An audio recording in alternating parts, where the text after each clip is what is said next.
Okay, we're gonna start opening our meeting up.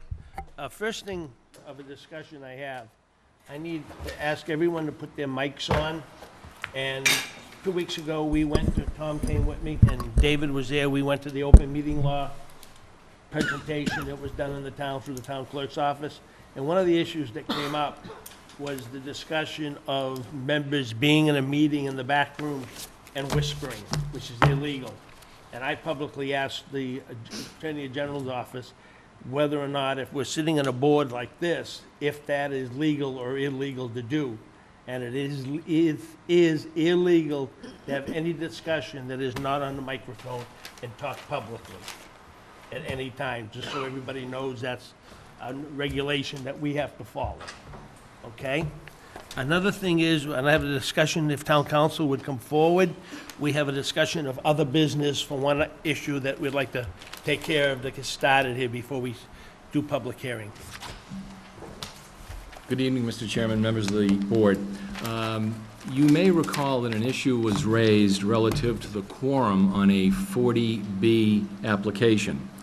And subsequent to that issue being raised, apparently it was also addressed to the Board of Selectmen and the Town Administrator. And the Town Administrator directed me to look into it and to evaluate it and to respond as I did to the Town Administrator and the Board of Selectmen. Subsequent to that, apparently the individual decided to file an open meeting law complaint with the Attorney General's office, and we are also assigned to deal with that and to respond to that complaint. So in order to do that, I'm going to ask if the board would take a vote to so direct me to respond on your behalf as to that issue, which related to the necessary quorum for 40B. Okay? So I'd like to have a motion to do so as Mr. Cipriano has requested. That we, Tom, So moved. you want to make a motion for me on that, please? I make a motion to Authorized. authorize Town council. Attorney Cipriani as town council to respond to the open meeting law complaint on the board's behalf. Do we have a second? Second. Okay. Any further discussion? Okay, all in favor? All right. Okay. Thank you, Mr. Chairman. Thank you, Mr. Members. Council. Thank you, sir. Our first public hearing tonight.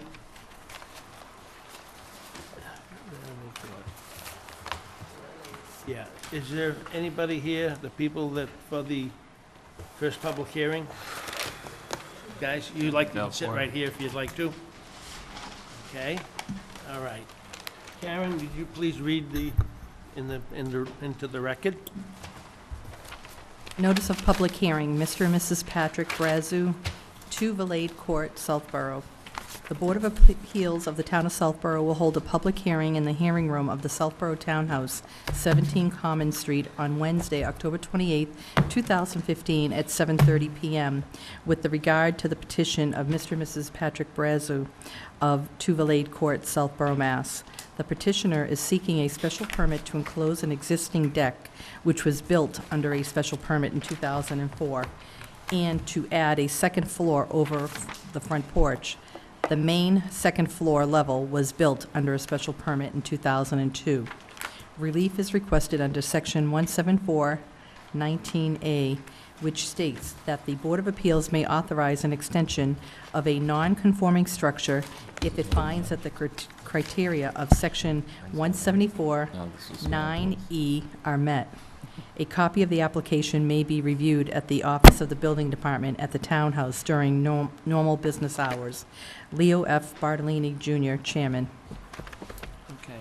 Sir, I'd like to entertain who you are and everything, please. You can use that mic right there. Sir, is that mic on? Okay. I'm Patrick Brazo, and Pull that mic so you're a little bit closer, please. Thank you. basically what we want to do is, Excuse me, you have to entertain who you are and your address, please. I'm Patrick Brazo. I live on 2 Valade Court in Southborough, and I'm here to try to get a permit to, what we want to do is take that, where our deck is now, and put a 4-season porch on it, basically, a sunroom like, And then what we want to do is take our front porch, burn it out, make a bigger kitchen, and go up 2 floors on it. We'll go up 1 floor. It's 1 floor now, but we're gonna go up the 2nd floor. And then what we want to do is just put a roof in the back for like a covered patio. And basically, that's all we're really doing. Okay, so basically, you're basically enclosing what was already pre-approved under a special permit back in 2002 and 2004, is that correct? The back deck, yes. Okay. Excuse me, Jeff, you have any questions on this?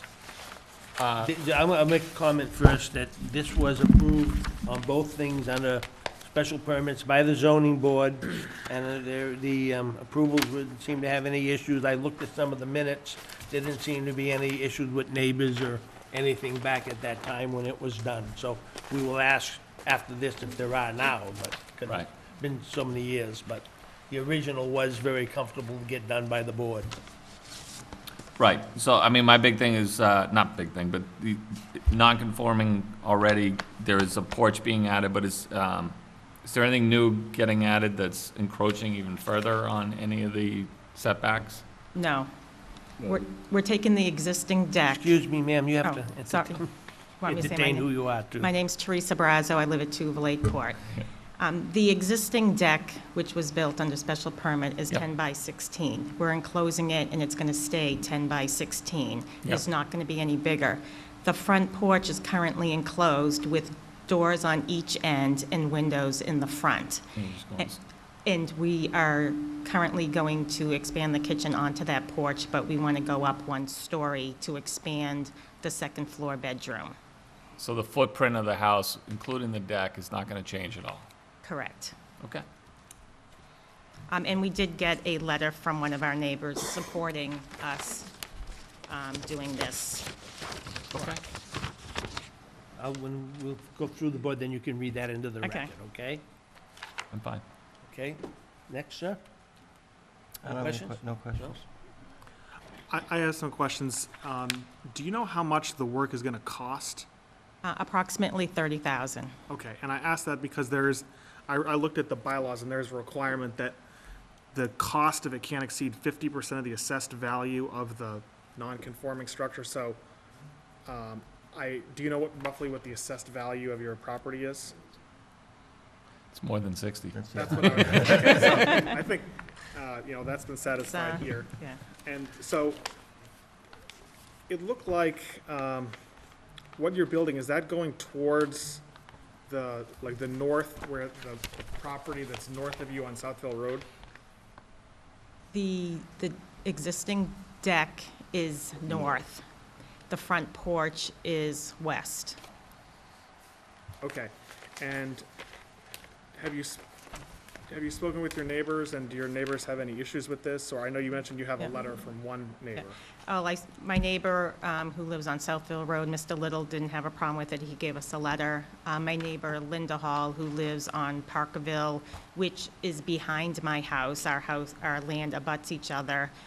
She supports the project, but she was unable to make it tonight. If I had known, I would have brought a letter with me for her. Andrew, after the board members all make their question, then we will ask public if there is any comment. I didn't address my next-door neighbor because they didn't seem to have an issue when we had applied, when we did our previous permit, and they received a letter in the mail, and they didn't, we see them all the time. They did not mention any issues that they had.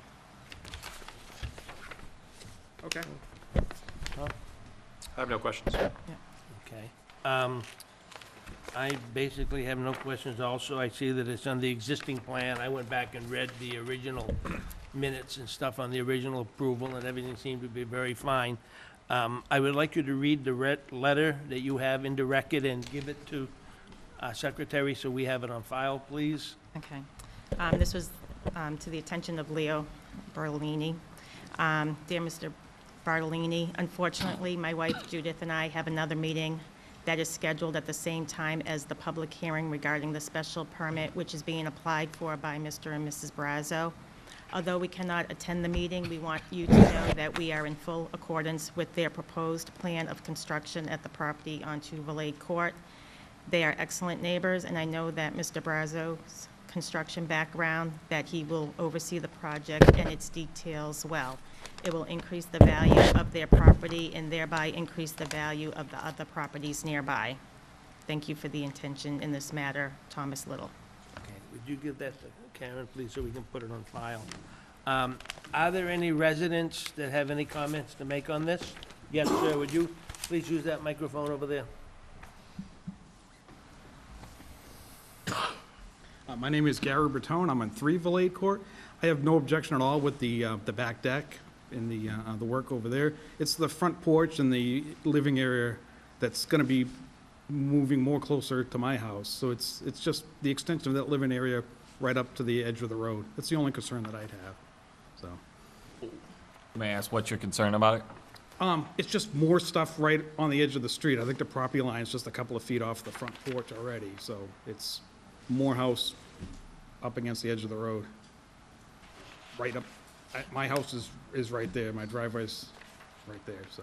I don't know if you've seen the plot or walked the lot. Like a safety issue, or is No, it? no, just concern of General. living, the living part of the house is moving closer. It's gonna move 8 feet closer to the road.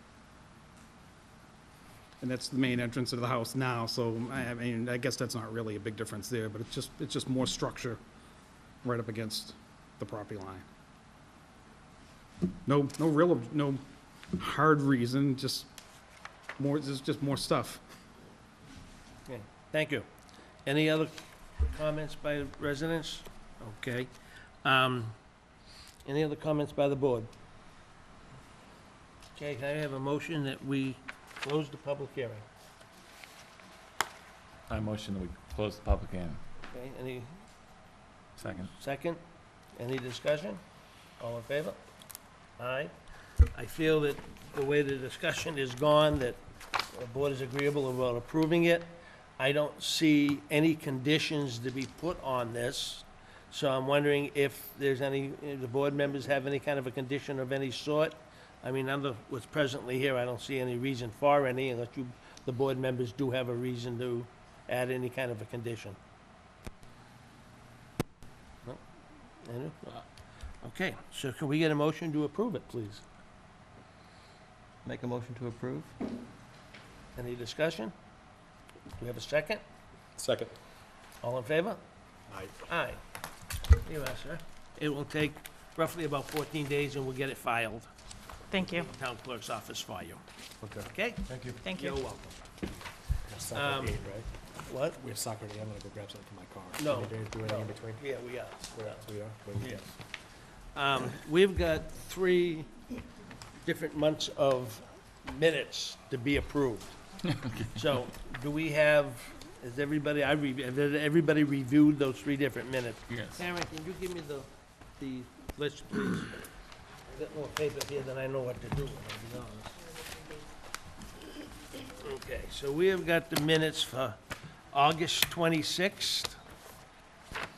Any discussion or, what do you call?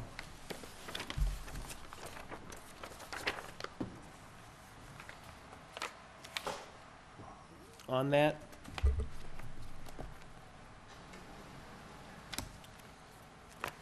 And did another new legal open meeting thing now that's come up, which I don't know if everybody's aware of it.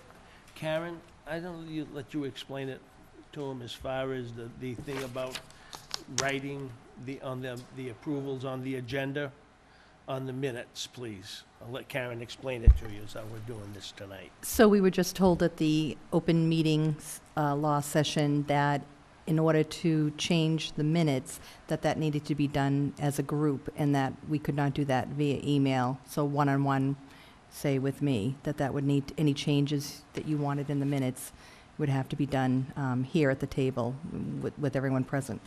Prior, we've done it by email through the secretary, and not amongst board members directly or individually with her, but under this new discussion that we've been given, we have to do it at our meetings, so everybody's aware of that. Yeah, they did say that it was okay for people individually by email to send comments to Karen directly. Email. As long as they don't Individual, send them to each other, so. That's the big she thing. did But the kind of change can't validate happen. that. What's that? The change can't happen without it being Right, but approved. it's just I mean, efficiency. She can gather because all we only that and meet- then just, like, discuss it with us to be changed. Meaning, if you have a comment to change one piece, she can, we can feed it to Karen, she can. But then input she's it, and gonna then bring when it we all up to meet, Al, you can say, yeah, okay, right. I've synthesized Then when everyone's we have our comments. meeting, it'll be read, and then if everybody agrees on it, it stays that way, and then we vote on it. is that correct? Karen, any comment? So therefore, then I would have to print out all the email, if I was getting individual email from people with comments and requests for change, I would bring them here to make them public? Or is it just easy enough for you to make your comments and bring them here, and then we can just make a swift? Well, I mean, like, if there's if there's a typo that needs to be corrected, I don't think we need to have, Right. long I think you're safe to make a Right, typo correction. okay. There's stuff like that, if someone says, oh, my name says absent, I was actually present. Well, yeah, I You know, understand stuff like that, that. yeah. But if there's substantive things, we can talk Okay. about it. It'll be done very easily for you also, that way. So I'll take emails for typos and small corrections, but if someone were to want to change wording or Substance. text, then that should be Or even if discussed you want here. to synthesize it in whatever you want to do. Otherwise, If I'm you going to print synthesize it in emails out The and bring thing them is, here. The biggest thing about this, which is that you accept those and keep them, but it can't be, the biggest thing about all these regulations are a discussion amongst members outside of sitting at this table. And that's one of the major issues on the whole thing, so. So, the minutes for August 26th, if we have no discussion, can we get a vote of approval? Myself, David. I will make a motion to approve the minutes for August 26th. Okay, do we have a second? Second. Okay, any further discussion? All in favor? Aye. Okay, the next set of minutes is September 23rd.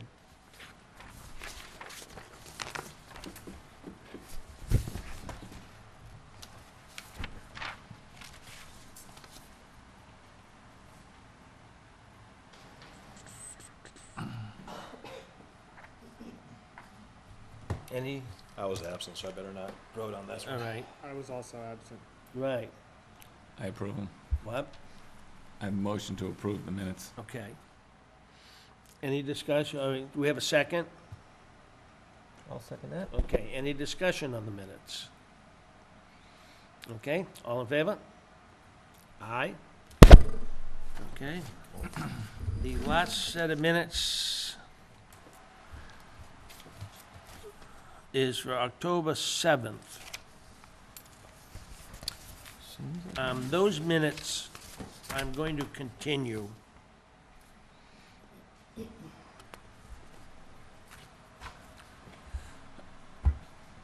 No, we don't have to. Jeff, you were at that, weren't you? No, No, he wasn't. You weren't at that one, right? not at that one. Yeah, so I think those minutes, we need to continue, so there's three of us that were there that could vote on it. And Dave Eagle is the Yeah, third yeah. party, and he's not here tonight, so why don't we let those continue, and we'll bring those up on the agenda on October 9th, November 9th, and do it then. All right, Karen? Okay, we've got 10 minutes before we start. I have a presentation that we're going to have town council do, and a presentation on the zoning issue. And I'd like to ask council, can we do that prior to opening, or we should wait? Okay. Is there any further discussion amongst anything that we have? One thing that I have under other business, Karen, what was that that I wanted to change? Was on the issue that we passed a ruling of the board was on submittals. And I'd like to clarify that a little more, that the submittals by residents can be done the night of the meeting. They don't have to do it 10 days prior. And the only ones that are mandated to do it 10 days prior are the applicants.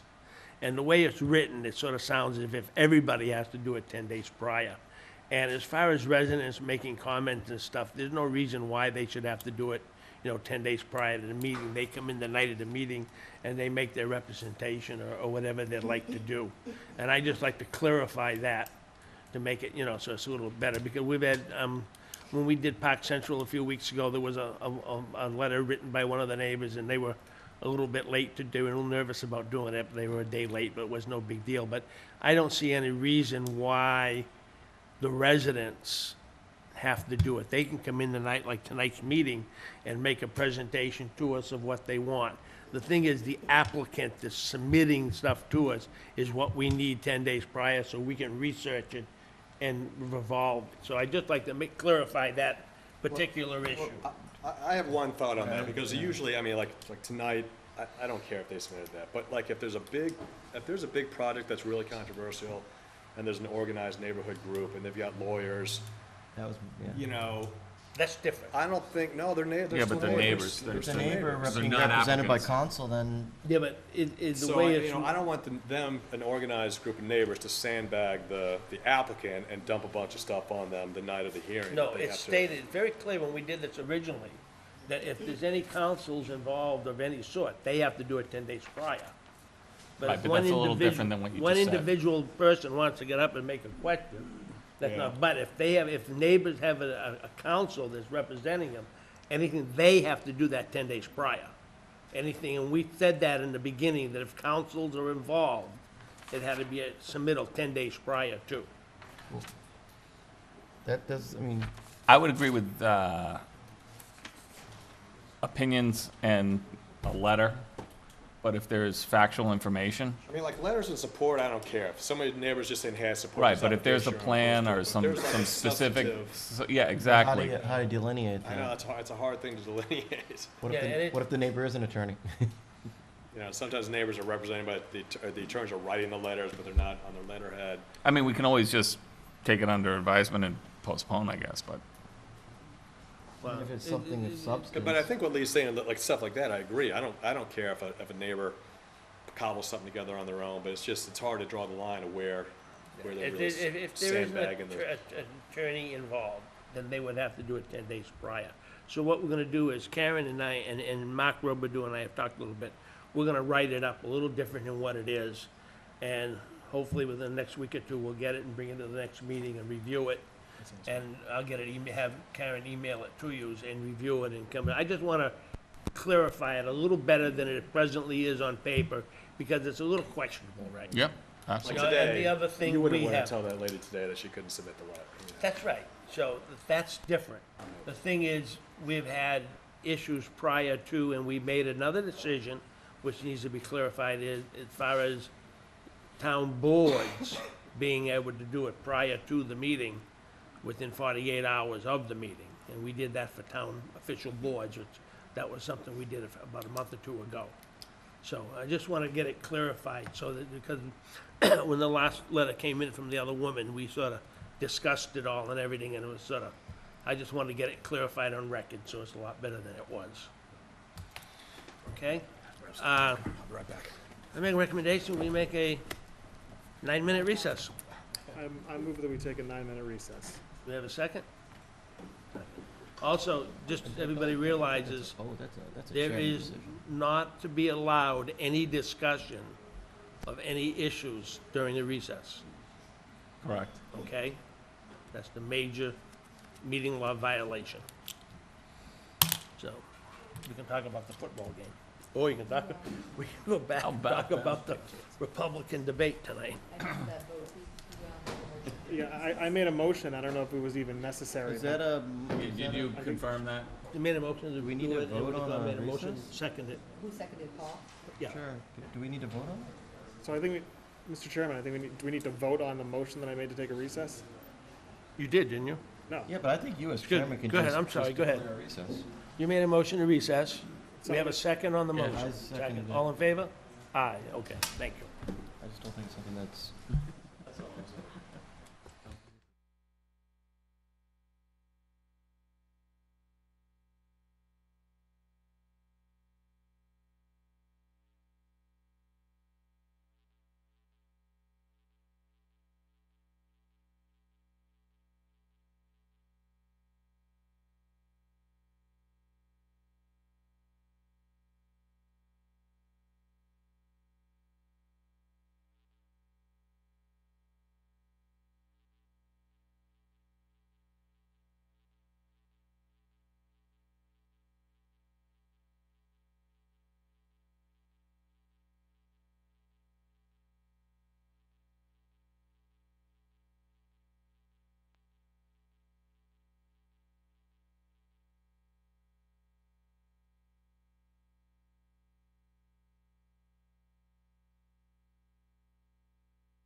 ready?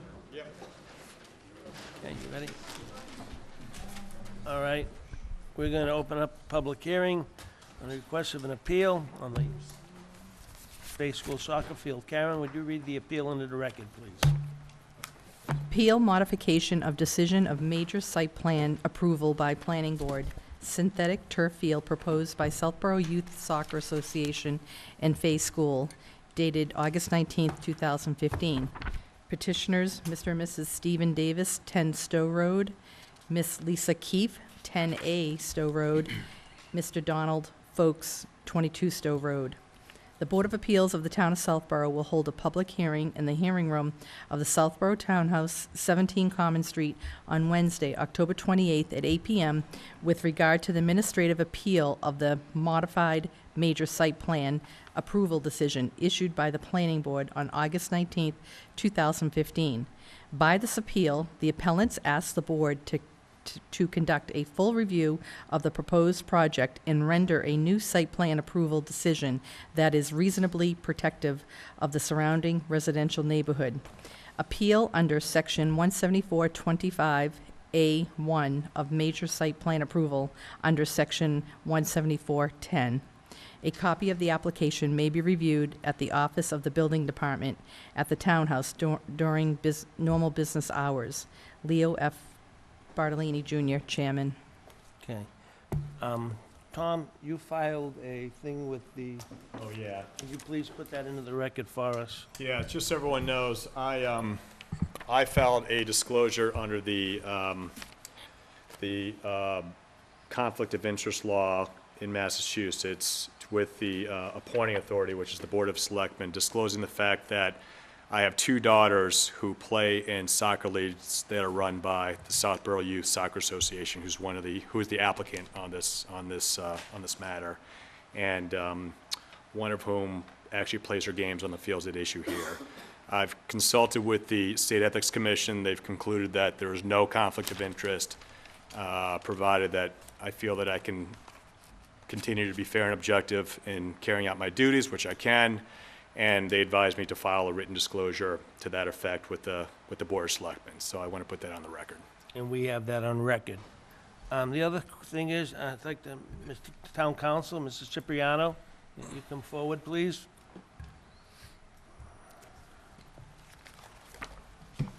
Good evening, Mr. Chairman, members of the board. The purpose of me speaking to you right now is just to explain to you procedurally what you're addressing. I'm not going to tell you substantively what to do. That's in your jurisdiction as an administrative board. But this is, as has been indicated, an administrative appeal of a decision by the Planning Board under Major Site Plan Review. In that regard, you will be paying attention to the specific provisions of the zoning bylaw and the criteria as it relates to major site plan approval. And then you will in turn weigh those criteria to the decision of the Planning Board as you go through this proceeding. Procedurally, it will start with the ability of the applicant appellant to make their presentation as to why they believe that the plan should either be further modified or that the entire decision should be reversed. Thereafter, you can hear from the original applicant for the zoning relief as it related to site plan review to get their position on what was appropriate and what matters they would be handling.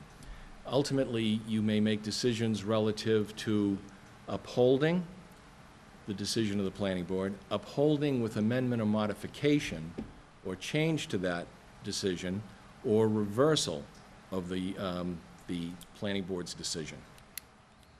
Do you have any procedural questions before you start? I do have one.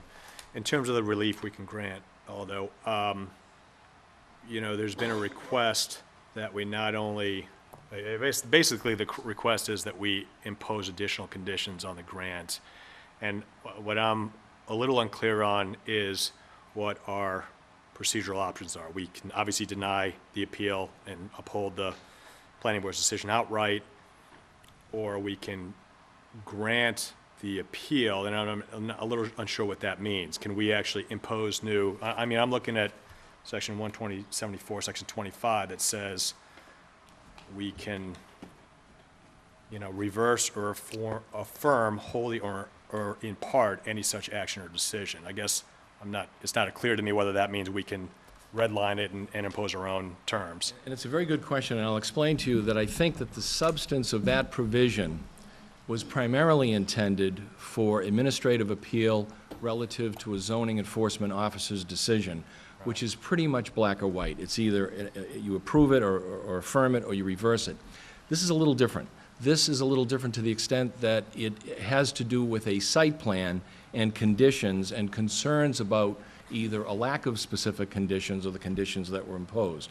So I conclude that you have more flexibility in that regard to weigh all of the issues, and I fervently believe that you have the ability to add a condition or an additional provision to the approval, and the decision would end here. There's no remand to the planning board to say, we think you should have addressed this. It's a matter where if you decide that a condition needs to be changed, then you can impose it, and that becomes the decision on administrative appeal. Any further questions? I have a question. So, am I correct that we can you hear me? My question is, are we confined to the record before the planning board, or I assume that since there are a lot of people here to speak. This is not a de novo hearing per se, but this is weighing the decision of the planning board in conjunction with the criteria of the bylaw. Again, you can hear from both parties that are involved in the first application and the appeal. In terms of taking outside information, that is limited. It's limited because what is being reviewed is the ultimate legal determination by the planning board as challenged by the appellant and as supported by the original applicant. So if you choose to seek any input, it would be extremely limited in nature. It is not a public hearing. You're not seeking a full new commentary. Everything is in the record. Everything is in the appeal documentation, and that's what you're attempting to address with the parties that are involved. If you need to, in the very last resort, the planning board should not be speaking because their decision is in the record. But if there is some point of general clarification of anything factual or ministerial, then you would address it to the town planner, but that should be limited. Jennifer, town planner's here tonight to do that if we need it. Are Any there further questions for town Any other council? procedural questions? All right. So you would start with listening to the you, presentation by the appellant. I want to take and start with, Karen, would you read the letter that was written that has those requests in it? I want to put that on a public record. It's just that one letter, not all this other paperwork. So all 4 pages. Yes, please. To Leo F. Barlini, Chairman, reference Administrative Appeal of Modified Major Site Plan Approval Decision, Synthetic Turf Field proposed by Southborough Youth Soccer Association, Fay School Athletic Field Complex in Southborough in Marlborough, Mass. Dear Chairman Bartolini and members of the Zoning Board, please accept this letter as an administrative appeal of the above-referenced modified major site plan approval decision issued by the Planning Board on August 19, 2015. A copy of the modified decision as filed with the town clerk is attached as Exhibit A.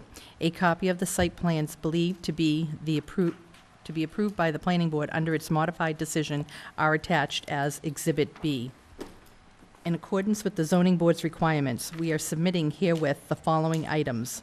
1, a completed appeal application form. 2, a check for the filing fee in the amount of $300. 3, certified abutters lists from both Southborough and Marlborough. And 4, a copy of a site plan application and abutters list as originally filed with the Planning Board. Further background information on this project is contained in the Planning Board's files. We assume that the Planning Board will transmit its entire record of this case to the Zoning Board as it is required by statute. To the extent any portion of this file are relevant for the purposes of this appeal, we will pull out and provide copies for such files to the Zoning Board under separate cover.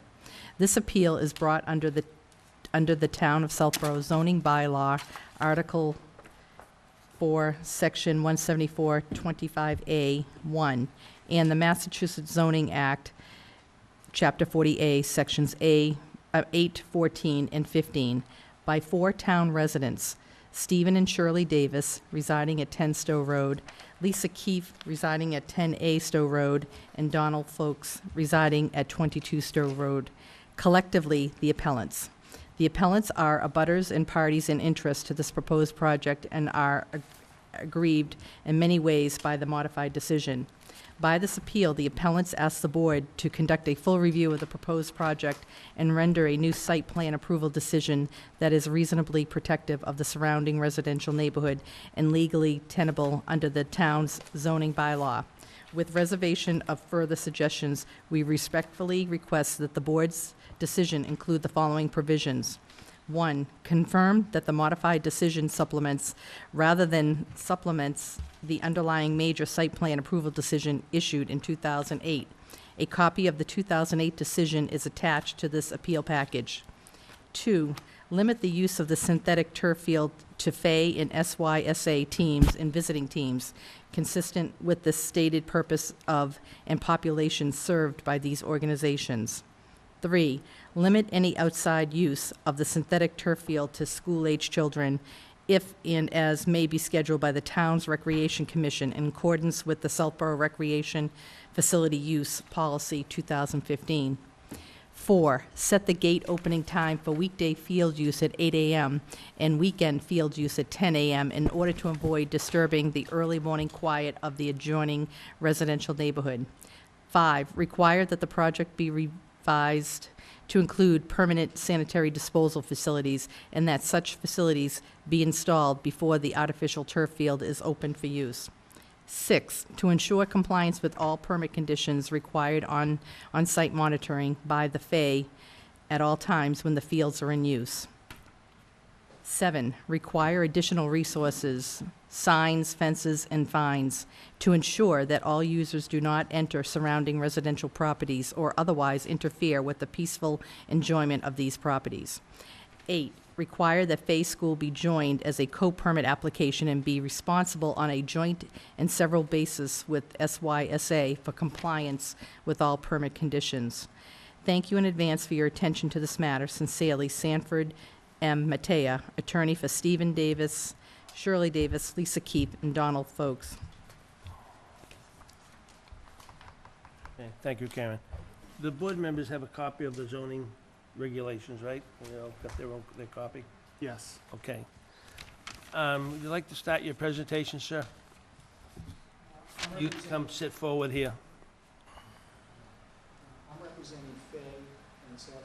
Right, well, no, the applicant of the appeal that goes first, which is, who is that? All right.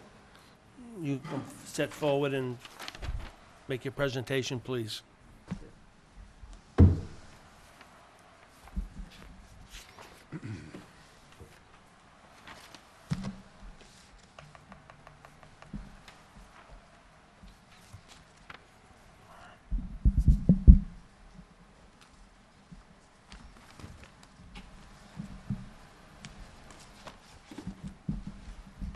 Thank you, Mr. Chairman, members of the board.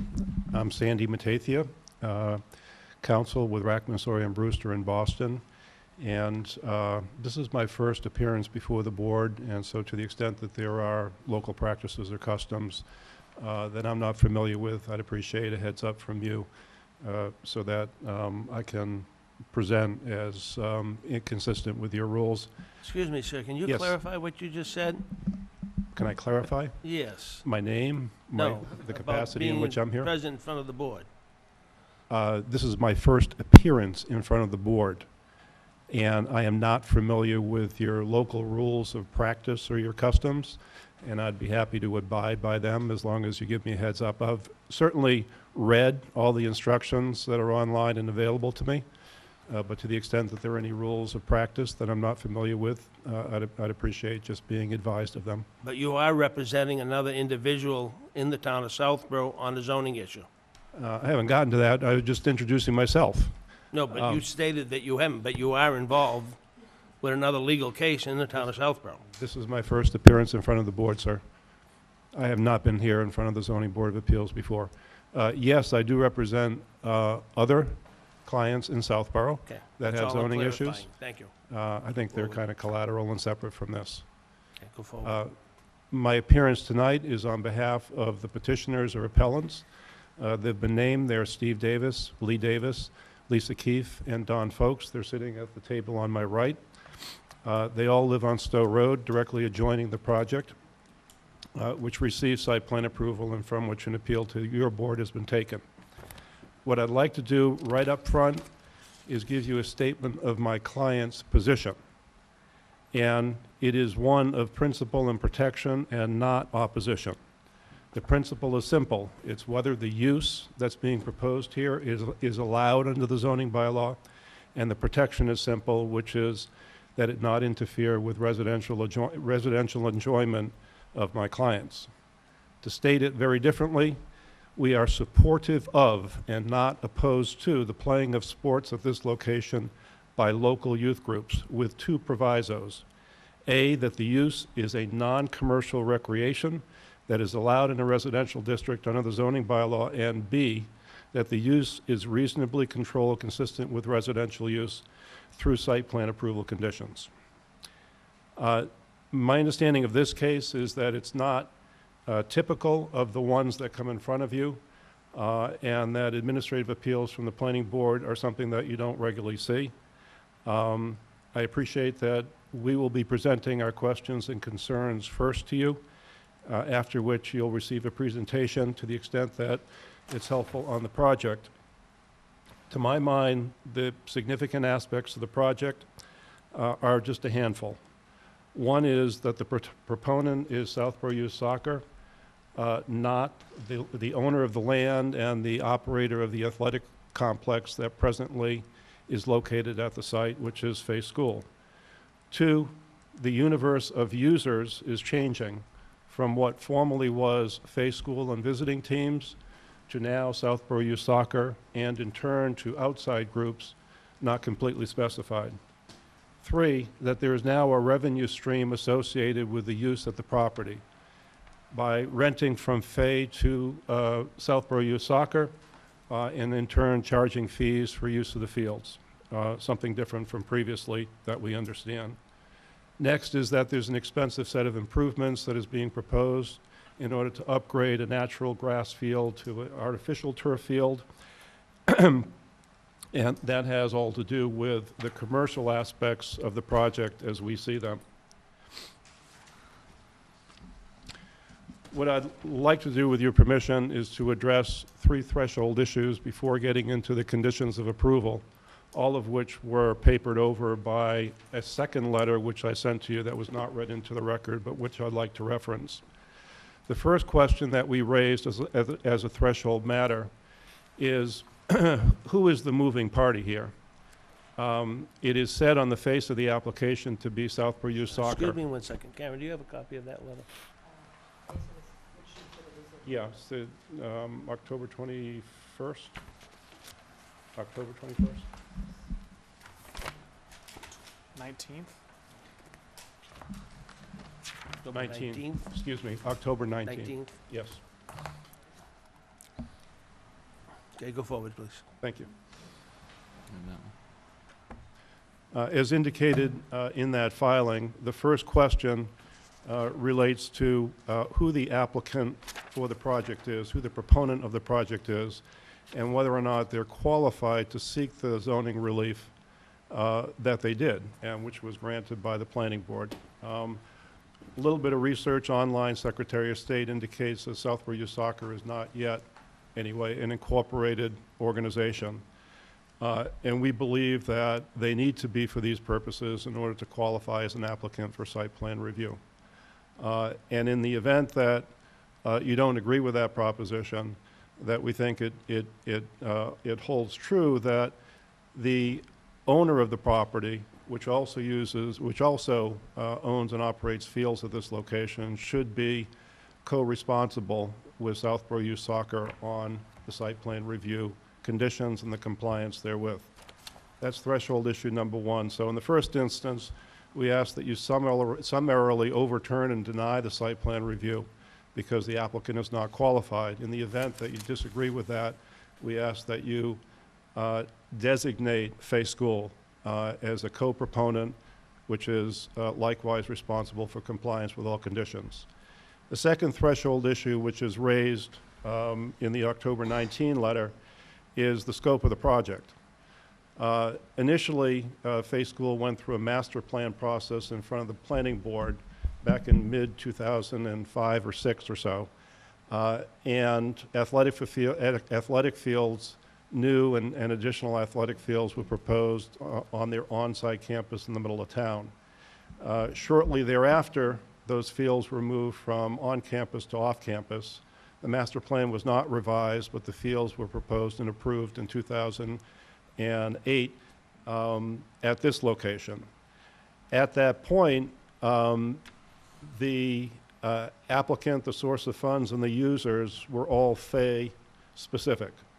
Over time, that has become less so, and in turn, this application breaks clearly away from the Fay-related aspects of this project and purports to make it a Southborough youth soccer project.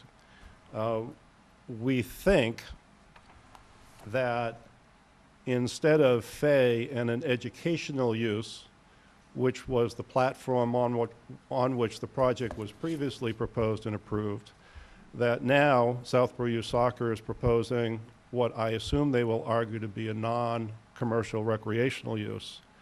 Those two uses are different. They're differently protected and differently regulated. Both of them are going to be present on a single site.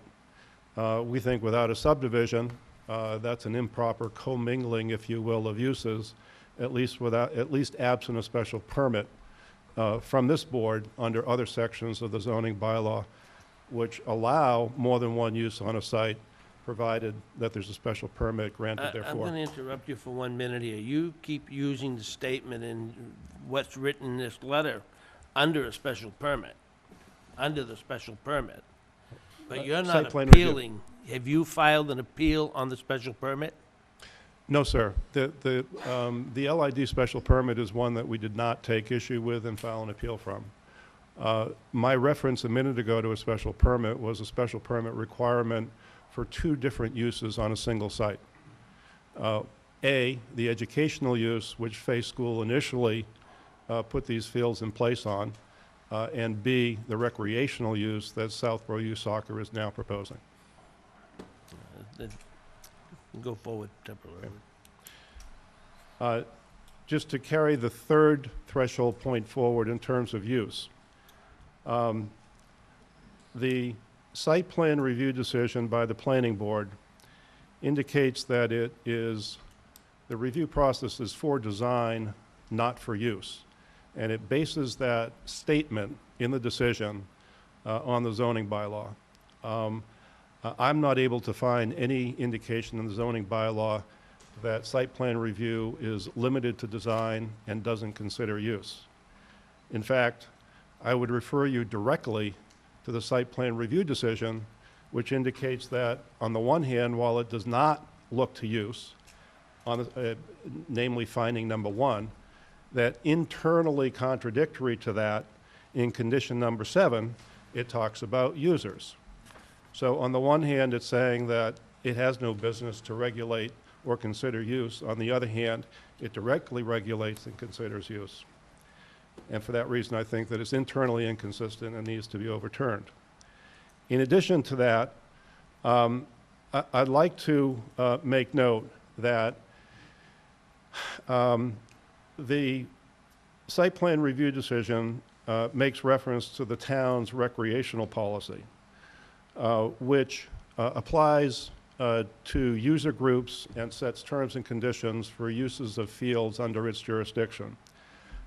And this particular decision affirms that the use of the playing field at this location, the proposed playing field at this location, it can be pursuant to the use provisions of the recreational policy, but it does not go on to clarify that it must be consistent, the uses must be consistent with the priority of uses that are set forth in that policy. In addition, this site plan review decision does not indicate that the proposed fields must otherwise comply with the terms and conditions set by the recreational policy, all of which I think makes the decision fail. Concerning use, the only provision that I'm aware of that could be argued to allow this particular use at this location is one in the zoning bylaw that reads that uses in this residential district can include parks, open space, fishing, wildlife management, conservation area, and non-commercial recreation. And the question which presents itself is what's non-commercial recreation? And I don't think you need to go far to answer that question. Several years ago, a project at this very site was proposed and found by town officials to be, or shall I say, not be non-commercial recreation.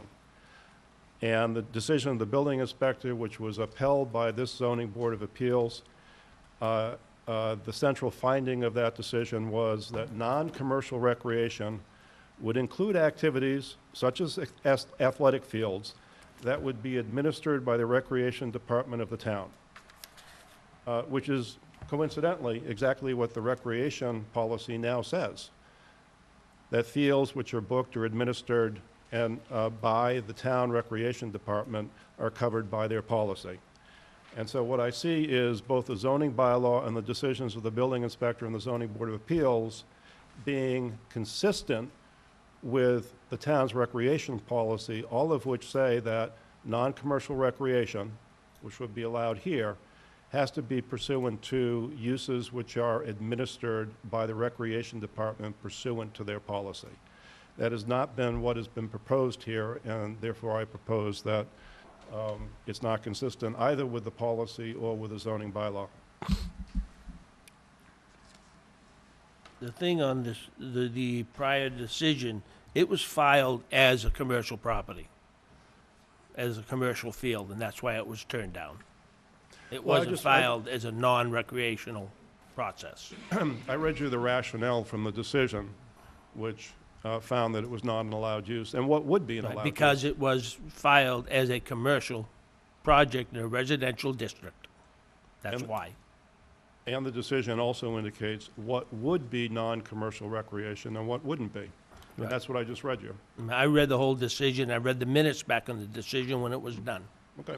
And it's very clear that it was filed as a commercial business, and that's why it was denied. And I'm bringing to your attention the rationale of the building inspector as upheld by the zoning board of appeals, which is what non-commercial recreational use means, Right. and suggesting that we agree with that interpretation and would ask you to apply that in this particular case.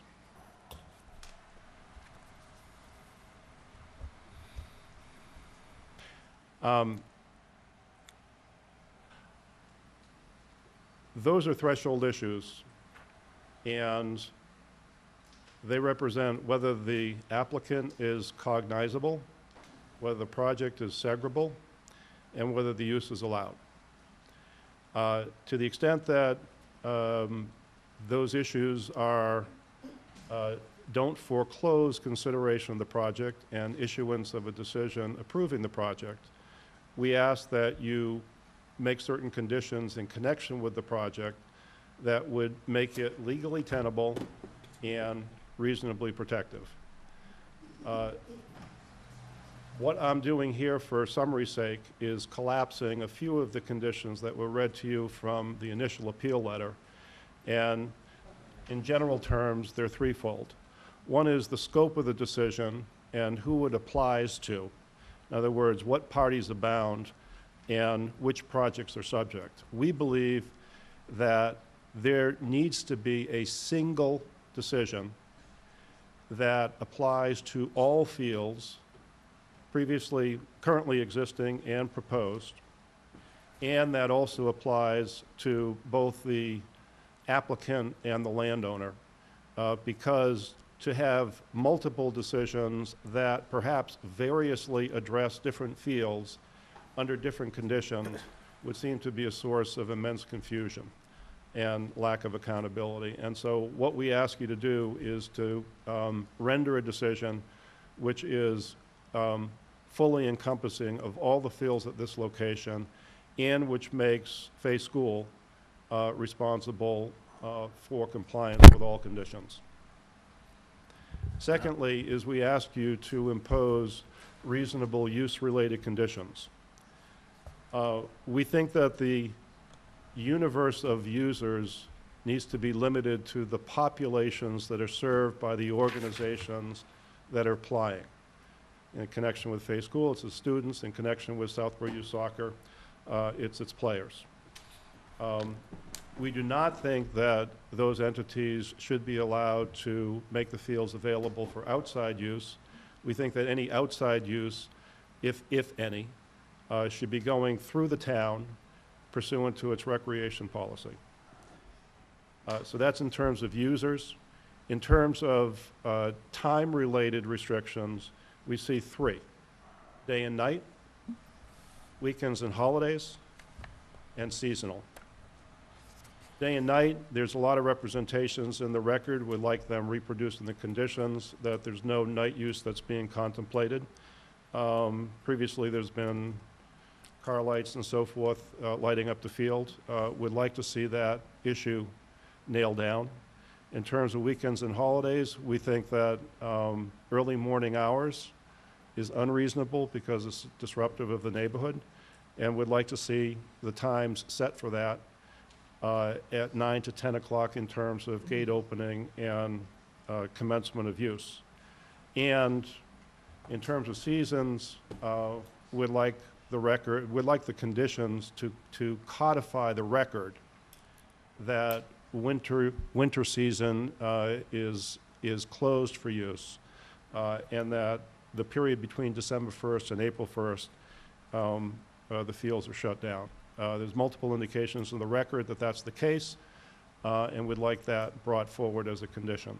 Excuse me, I have to interrupt you Yes, for sir. a minute. We have a public hearing for Ken's Foods. It's supposed to start at 8:30, so that is going to be continued until later on this evening. Mr. Pizzoni, you... Fine, Mr. Chairman. No problem? Okay, thank you, sir. Just be a couple of minutes. Thank you. No problem. I just had to notify because it's supposed to start at 8:30. Sure. Lastly is, we believe that the artificial turf field represents an intensification of the use at this location, and that this is an appropriate point in time, that essential supports facilities such as bathroom and sanitary disposal facilities of a permanent nature as opposed to temporary porta potties become part of the project. And we suggest that site plan review criteria actually requires such a result by referencing out the functional requirements of site plan rules and regulations, which in turn talk about what the sewage flow is that needs to be accommodated either by on-site septic or by municipal sewer. In this particular case, the initial project proposed by the school included the extension of water and sewer lines from Marlborough to this site, and so it would seem to be an easy hookup and an appropriate requirement. To the extent that you folks don't agree that that's an appropriate requirement to impose at this point in time, we ask that you impose some interim measures so that neighboring properties are not used for trespass and waste, which has been all too common with the porta potties. And the interim measures are specified in the correspondence. State that again, please. Yes, sir. The end of that. I didn't understand what you did. The main point is that permanent sanitary facilities be rolled into the project at this location so that the artificial field comes online only when permanent bathroom facilities, which are on the drawing board, are in place. And to the extent that you disagree that that should be the case, we ask you to impose interim measures running from now until the time when permanent facilities are in place. And those include, for example, fencing, which would impede the passage of players outside the complex onto neighboring properties, and signage to say that that's an improper trespass. So the interim measures are actually threefold. limiting the number of fields in use at any time to 4, requiring fencing to impede the passage of players off-site, and fines and penalties indicating that this is a serious thing, and that the condition, if violated, would warrant fines and penalties. That, in summary, it's our contention that the planning board decision that's been appealed here exhibits a number of plain errors that we ask you to take note of and to correct by either reversing or amending. One I didn't mention, but is in the correspondence, is that there is no plan that was approved by the planning board decision. Secondly, is that Southborough Youth Soccer, as an unincorporated entity, doesn't qualify as an applicant, and therefore their application should not be reviewed and approved. Thirdly, is that the decision says that it doesn't review use, but then regulates use. Fourthly, is that the recreation policy, it purports that the recreation policy applies, but only applies to users without specifying priority among users or any other rules and regulations of the recreation policy. We think it needs to apply, if it applies, it should apply fully. Next, to issue a decision that says that the decision applies to all fields, no matter who they are owned by and who they are used by, subject to a uniform set of conditions. Next, to issue a decision that sets limits on the hours of operation and the seasons in which the fields can be used. Next, to require bath facilities for the intensified use associated with the turf field. And if the bath facilities are not required, the interim measures that I delineated. Next, as I indicated, to restrict inside use to the local youth populations that are part of FAY or SYSA, and to prohibit outside use unless it's done through the town. And last, to make FAY responsible for compliance with all conditions of the site plan approval. Thank you very much for your attention. I appreciate it very much. Happy to answer any questions or otherwise clarify. All right, I'm gonna go forward. If the board members have any questions they'd like to ask. Let me start. Yep. I've got a few questions. Shoot. Struggling Struggle? to understand Yes. the table that's before us. So you spoke a lot about the different uses that you think are too intense for the neighborhood, and they're having adverse impacts on your clients and the neighbors, and things like that. The way I'm viewing this and the way I understand it, this is a very narrow matter before us. It's an appeal. You know, this isn't a special permit decision where the planning board, you know, has a ton of discretion to grant or deny a special permit based on, you know, subjective issues like impact on the neighborhood and things like that. This is a site plan approval where the planning board approved a modification of a site plan that was approved, you know, 7 years ago. And they did it on the basis of some very specific and narrow criteria in section 174-10D. So in my view of the world, that's our entire universe that's before us tonight. Did the planning board err, or were they correct in approving the site plan modification based on those 4 criteria and some sub-criteria? So I'm having a hard time finding the nexus between criteria like ensuring there's adequate fire and service access and minimizing visual intrusion by lighting and visibility of parking. I guess I'm not finding any of the concerns you've raised within the ambit of those specific criteria. So it seems to me that if there's a concern or a contention that the fields are being used in some manner that's in violation of the zoning bylaws, that's not before us. We have a much narrower charge this evening. your real avenue is to make an enforcement appeal to the building inspector, and if he thinks you're right, he'll take an enforcement action. If he thinks you're wrong, he'll deny it, and you'll be back before us on appeal of his denial. But that's really not, from a zoning standpoint, before us tonight, right? Well, it's an interesting question. It's sort of a chicken and egg. I mean, the planning board decision, if I can just read just one line from it, if I can find it quickly, asserts that site plan review is for an allowed use in this zoning district. I'm paraphrasing here, I'll find it in a second. And so there's a premise, which is that what is being proposed here is an allowed use in this district. And there might even be an inference from the decision that it is an allowed use. And what we're doing is asking the question, is that so? And so the question for you is whether or not your decision is going to address that.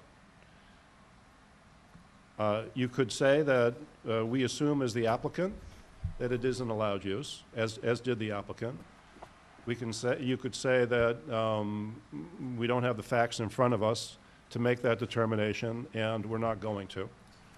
But it would require a change in the wording of the decision, I think, because the way the planning board decision has been formulated, But isn't, it I hear you. assumes as much. But isn't that something somewhat peripheral? Because even if they did say that, and even if we did say, yeah, we think this is approved use, that's not, our determination of what's an approved use doesn't trump what's in the zoning bylaws, and it doesn't trump the building commissioner's interpretation of the bylaws. Well, the And question- if you appeal to the land court, the judge's interpretation of our bylaws. In other words, it's dicta, right? What's before us is the site plan, whether the site plan should or should not have been approved based on the criteria of 10D. And anything else is peripheral, right? Well, if you don't want to address that issue, I don't think we should. I mean, I'm one vote, but I think that's beyond the that's a ambit good, of it's a good question of our for you folks to charge. concern yourself, which is whether you're silent on it or whether you address it in some way. What I'm saying to you is that the planning board decision does address it. And if they intended not to, it should be clear. It appears as though inferentially they did. Right, and again, we won't keep going around the circle, but I'm saying, even if they inferred that, even if they expressed it explicitly, and even if we adopted it, it's irrelevant. And you're correct that you can get at that issue in a lot of different ways. The board could address it in the context of site plan review if they so choose. I think they have the jurisdiction to do so, particularly this board. You think we have the jurisdiction to determine whether this is a permitted use of the property? Yeah, I do. Yeah, I guess I disagree with you. I'm not sure that you want to go there, but I think you Yeah. do have jurisdiction. Not at all.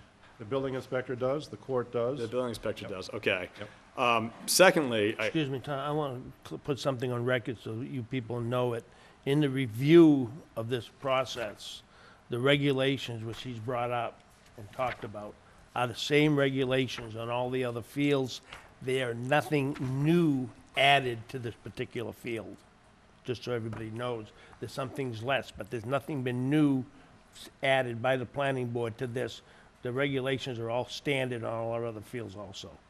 okay. Okay, go ahead, Tom. One other quick question on standing. Again, I don't think that's an issue that we're qualified to determine whether SISA has standing to bring this or not.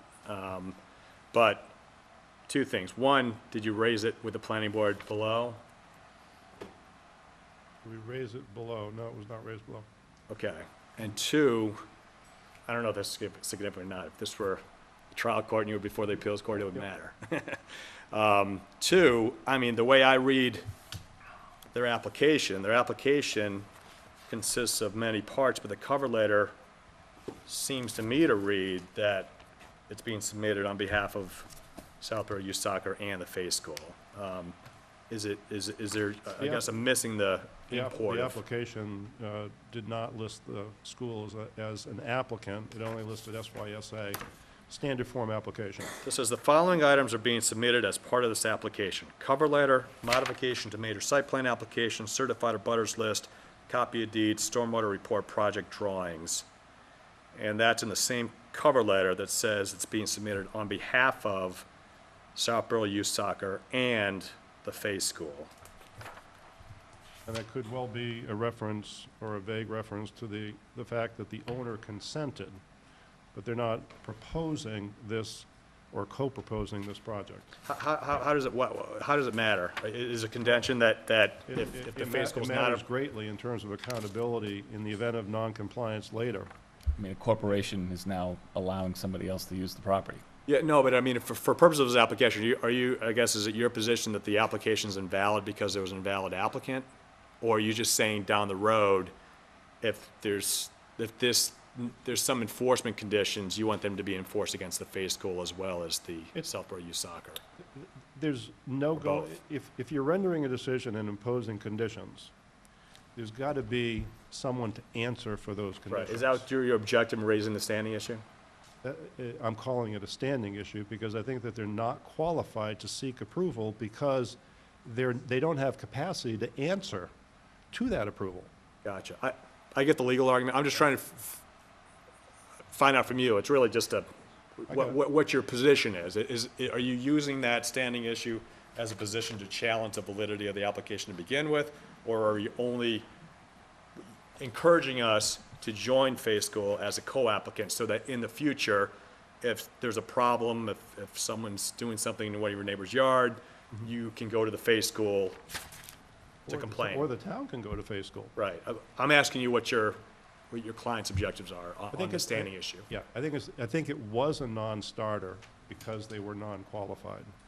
To the extent that at this stage, you think instead of a redo loop where you go back to the planning board on we've summarily denied this because the applicant doesn't have the capacity to be an applicant.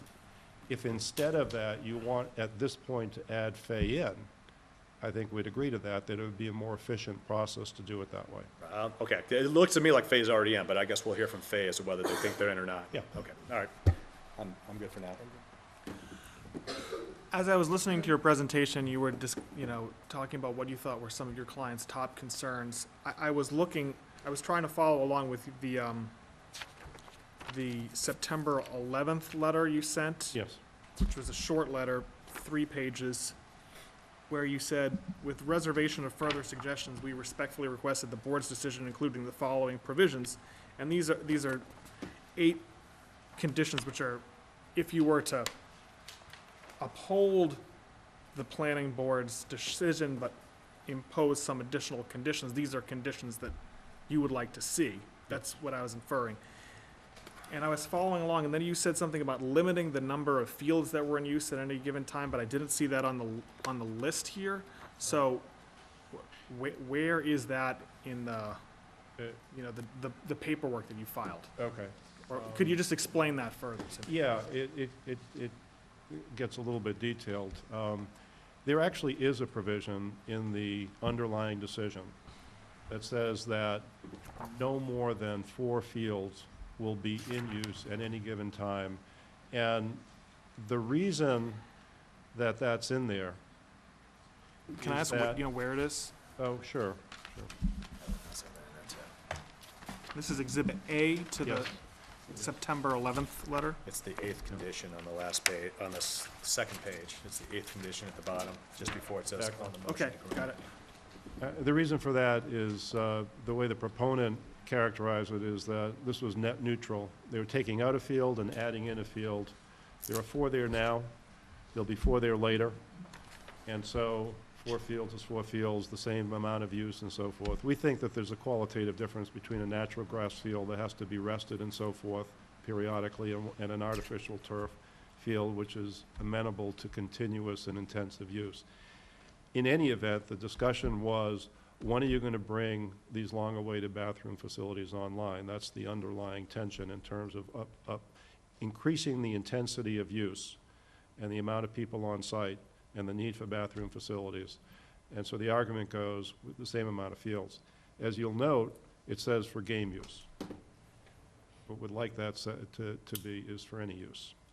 We don't think there's a difference in terms of the number of people there and needing bathroom facilities, whether it's a practice or a game. It's the same thing.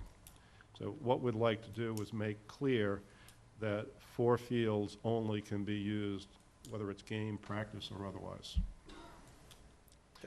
Sorry, can you explain again how the turf field is more intensive than a natural turf, that synthetic turf will increase the intensity of the use? Can you just expand Yeah. on that again? I didn't quite understand it. I mean, it has to do with the attraction I mean, you can get this from the proponent themselves, I think, but the attraction of an artificial turf field is that use doesn't degrade it, and therefore it doesn't have to be rested and repaired. Means it doesn't need to be A natural grass, seeded? natural grass, no, it doesn't need to be seeded. No, once it's in, Right. it's in. So And more people use it if it doesn't have to be mowed and seeded? it doesn't have any downtime. A natural grass field, I mean, think of Gillette Stadium, if you will. I mean, if you remember back 5, 6 years ago before turf, the place didn't look so good late in the season. It was really beat up, and periodically they'd have to re-turf it, the natural turf. You never see those types of degraded conditions these days because they have an artificial turf field. Same thing here. It's a field that is continuously available no matter what the weather, no matter what the use, it doesn't degrade, and so it's continuously available. So we don't think it's a fair trade or an equivalent switch out, if you will, of the existing natural field to the artificial. We think that there will be greater use, it'll be a more popular field, it'll be available for full-time use without interruption. We think the number of people therefore visiting the site is probably going to increase. In any event, it's high time for these bathroom facilities, and we think under site plan review criteria that there is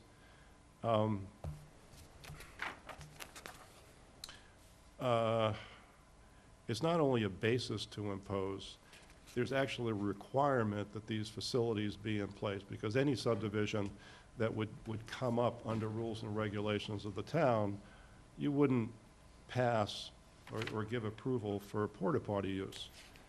It would need to be permanent sanitary facilities that are typical for any permanent use.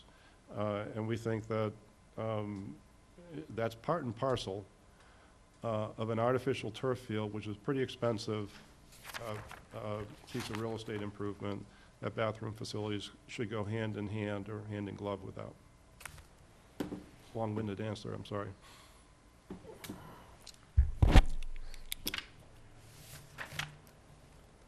Said Andrew? I really don't have any specific questions. I'm just trying to take this all in here and Yeah. figure out exactly where you're going and what, and I'd be curious to see what Fay has. So I don't have any questions at Okay. this time. Same thing, I think I get the general point. Okay. Question is jurisdictional, what we're approving, what we're not approving, but Okay. curious on the next case. I have a few. One, to start with the town planner, is on the 7 conditions. I watched the proposal on TV when it was approved. Those 7 conditions were brought up in front of your board originally. Is that not correct? They're nothing new that they presented to us in the letter. Yes, that is correct.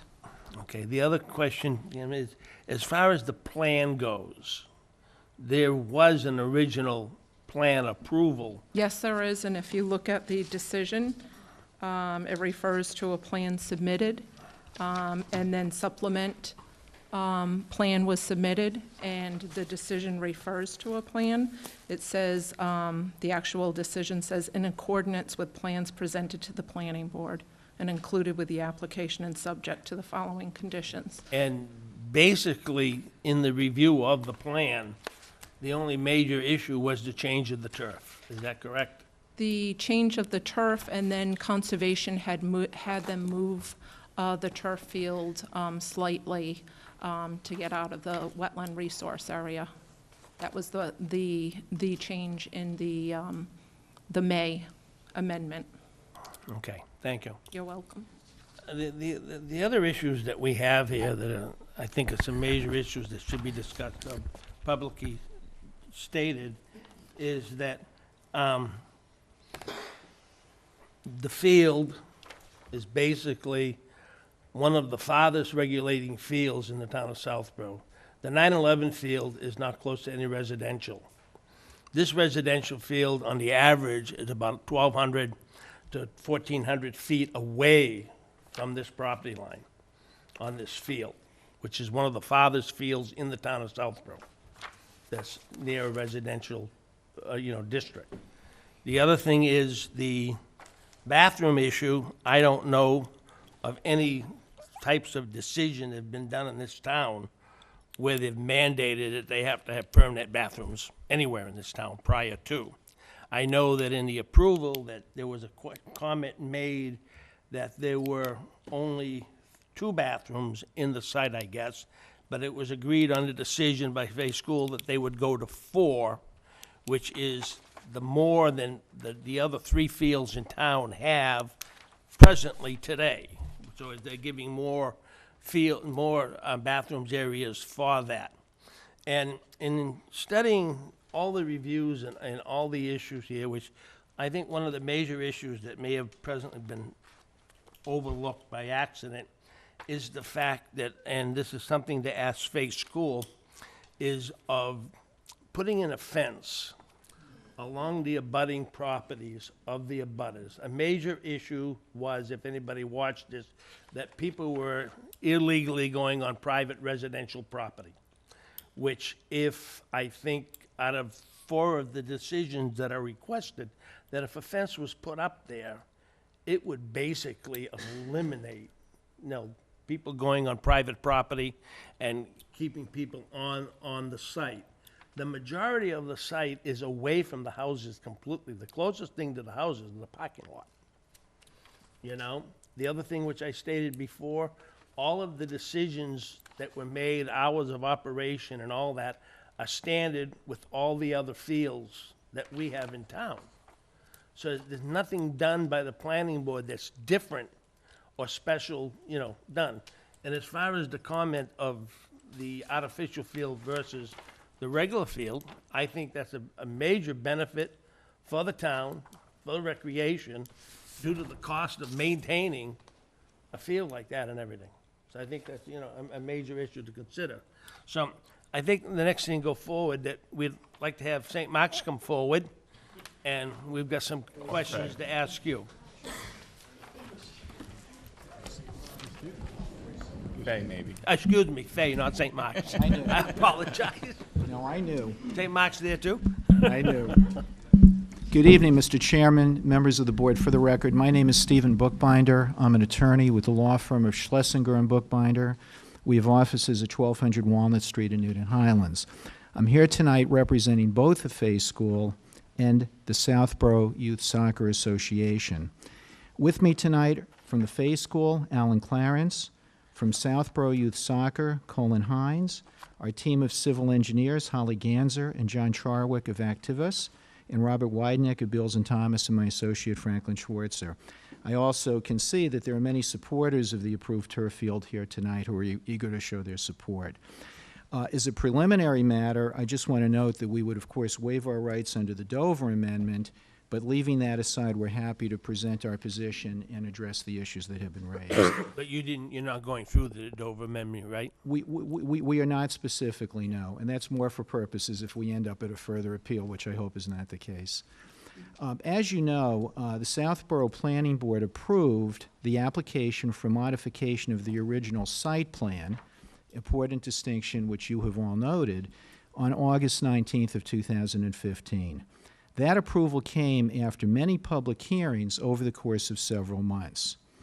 Pursuant to Section 17410D1 of the zoning bylaw, site plan approval shall be granted upon a determination of the planning board that the applicant for site plan approval has met certain conditions, including adequate access for fire and service equipment, adequate provision for utilities and stormwater drainage, and presented a design that minimizes cut and fill and tree and stone wall removal, maximizes pedestrian and vehicular safety within the site and ability to egress from it, minimizes obstruction of scenic views, and minimizes visual intrusion and glare from lighting. And the reason that I note those requirements are to make it clear that site plan review is in fact a technical review with clearly delineated standards. It is not a special permit. The application for site plan approval in this matter was filed in December of 2014. The decision came in August of 2015. The Planning Board held 7 public hearings before giving its unanimous approval this past August. And in doing so, it found that the applicant and the project representatives had demonstrated from the plans, the reports, correspondence, and in public hearing that the development was in conformance with the zoning bylaws. Those plans, reports, and correspondence are part of the public record, which has already been provided to you. I should also note that as part of this process, this project received extensive review from the various agencies within the town, and they all, in effect, signed off on approving this project. Pursuant to the town zoning bylaw and its appeal application instructions, on this appeal, the burden of proof is on the appellant to demonstrate that the planning board's approval was an error. Given that the language of the town's bylaw clearly states that site plan approval is required once the planning board determines that an applicant has complied with the conditions set forth in section 174-10D1, which we submit we have, the appellant needs to show that the planning board made an error of law or that its decision was arbitrary or capricious. And I would submit to you respectfully that in this case, the appellant has done neither.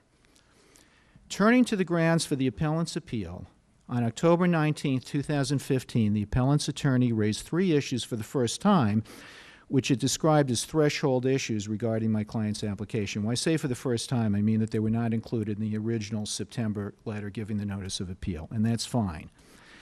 First, let me address the issue of the standing of Southborough Youth Soccer. My brother is correct in that this is an unincorporated association. However, that fact does not mean that it doesn't have standing to seek site plan approval, nor that it can enter into an agreement. In fact, Southborough Youth Soccer entered into a lease with the Fay School in November of 2014. They had a legal position with respect to the use of the land. Fay signed off on the application as the owner of the land, and in fact, they've been proceeding in tandem on this. And as I will say later, we have no objection to holding Fay equally responsible for anything which happens at the site. I will address that later. So, although it is an unincorporated association, that does not mean it lacks the capacity to enter into contracts or leases or to seek the zoning relief. There is nothing in the zoning bylaw which says that in order to seek zoning relief, you have to be an LLC, a corporation, or any other type of entity. That simply doesn't appear. Next, the appellant refers to the scope of the project and appears to demand more financial information from Fay School. Now, my brother did not get into that tonight. I'll simply say that that is not one of the criteria which is specifically enumerated under Section 174-10B2, and it is not a requirement of site plan approval under Section 174-10D1. So, as such, it's difficult to understand how the appellant sees this as a threshold issue rising to the level of a legal error. The third issue which the appellants raise ostensibly relates to the permissibility of the project, and it is somewhat difficult to understand, and it weaves through different threads. But in effect, it comes down to the fact that they're really challenging the use. I do agree with my brother on one point. There is a statement in the site plan review which references the use. I think that statement is superfluous. I think it probably shouldn't be there. I would simply point out that if you compare that to the special permit decision, my memory is that it's essentially the same language. And maybe it popped in there, I don't know how. Excuse me. Yes. I want you to clarify the fact that you're stating your brother, and you mean as an attorney. Yes, indeed. Thank you. Thank you very much. I want And it on I- the public record. And I appreciate that, Mr. Chairman, very much. You saved me from further embarrassment. So, to the extent that the appellant appears to question the use, I agree with the contention which several of you have made that that was a subject matter for the special permit. And in fact, it's already been passed upon by the town by permitting this process to go forward. So there can be no contention that this is not a permitted use. The appellant, for whatever reason, did not appeal the special permit decision, which was entered on August 18th, okay? So he's waived any argument whatsoever relating to use. He only appealed the site plan approval. And as I have said, the site plan approval, it's very narrow, very specific, very technical, and I think we've met all those provisions. Now, he's also, in his letter, argued that Southborough has too many soccer fields and submitted analysis from the number of soccer fields in different towns. I would submit that is not something which the planning board would have any reason to consider, nor would it be appropriate to do so. That's taking a valiant judgment. Maybe we have too many Dunkin' Donuts, maybe we have too many nail salons, maybe we have too many this or too many that. It's just simply irrelevant. And the planning board cannot lawfully deny an application on that basis.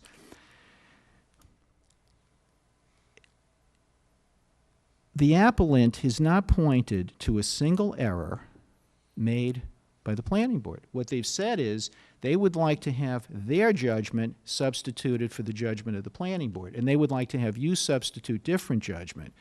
But again, this is an appeal of a planning board decision, and the planning board did not make an error here. The planning board was completely within its authority in making this decision.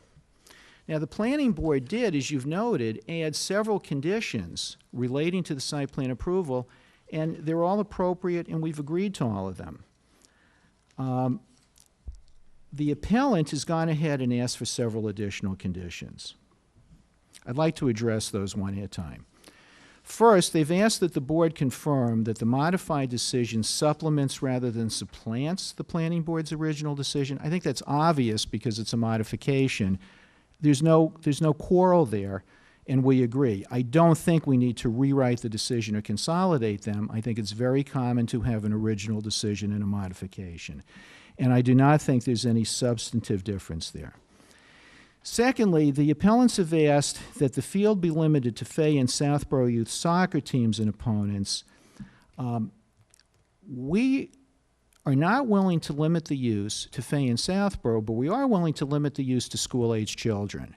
Because in trying to read through this and understand what is bothering the appellants in this case, we think that if we avoid the adult leagues and keep adults out of there, there is less likelihood of adults walking up and trespassing onto their property and, doing things they shouldn't be doing. So we are willing on the record to state and to put into writing that we will limit this to children. We will not have any adult leagues at this facility. Any adult leagues we'll put up on the main campus, if at all. Been put anywhere in writing? No, I'm making that. I haven't seen that. No, so, I'm making that representation so that's to you right now. something we could put under a condition. Absolutely, Okay, and thank we're you. totally comfortable with that. However, we don't think that the town should get involved with scheduling those activities. I would suspect the town doesn't want to be involved in scheduling the use of the field. But we're willing to live with a condition that says it will only be for children, let's say up to and including the age of 18, so we'd cover high school students. We do have a difference of opinion in terms of when the gates open and when the fields go into use.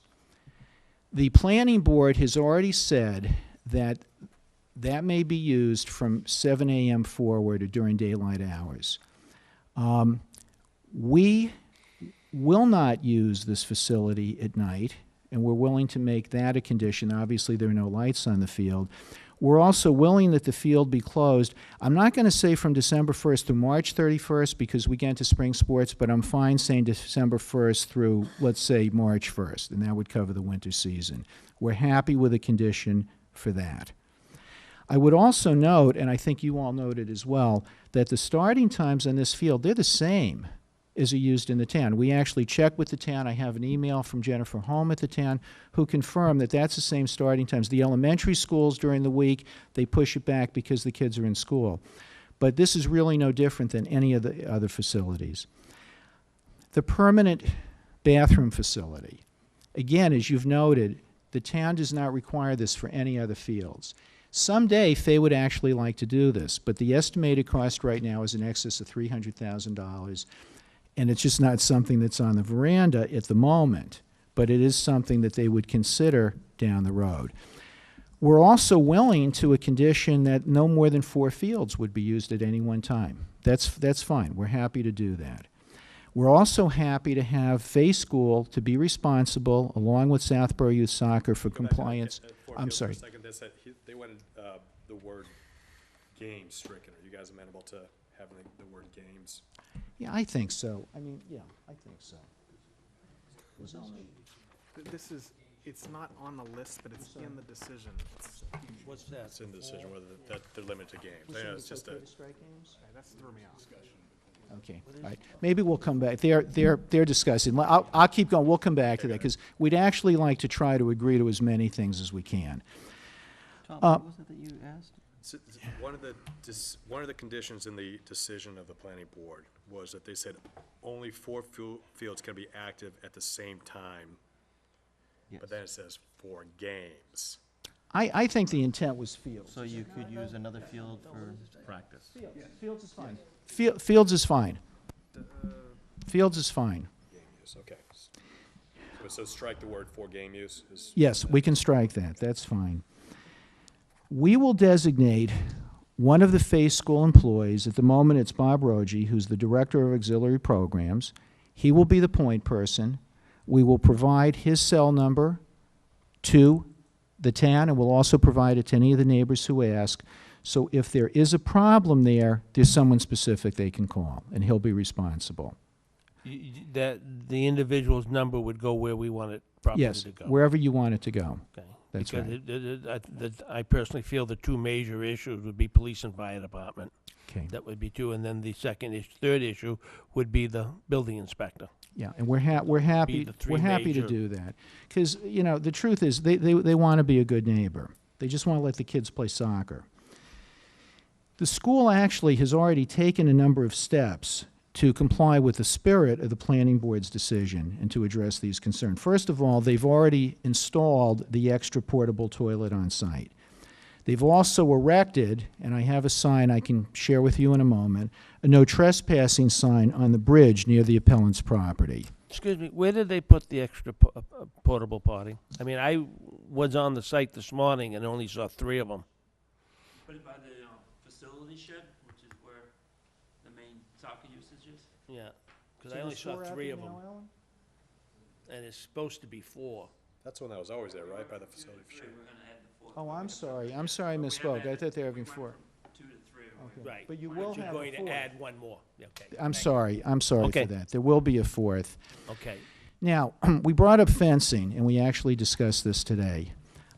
We looked at this because we'd like to do something to try to be accommodating to the neighbors, and we have a proposal, if I may, I will Yeah. share with you. Actually, before I come up, let me say, can you get a plan up there? Okay. There's a creek that runs through the site that separates the fields from the area where the Davises and the other folks live. We don't think people are actually wading through the creek. We think what they're doing is going over the bridge. There is a bridge there. So we're proposing to fence off that bridge. I'll show you a plan in a moment, to put a lock gate that we would obviously have a lock box and give access to police and fire, and extend that fence about 10 feet on either side. We think as a practical matter, that will keep folks from wandering where they shouldn't be. You already presently have the gate, right? It's supposed to be there. Could you stand up, please, and identify yourself? Go to the mic. Holly Ganser, I work with Activitas. There is a bridge on the other side, or excuse me, a fence on the other side of the bridge.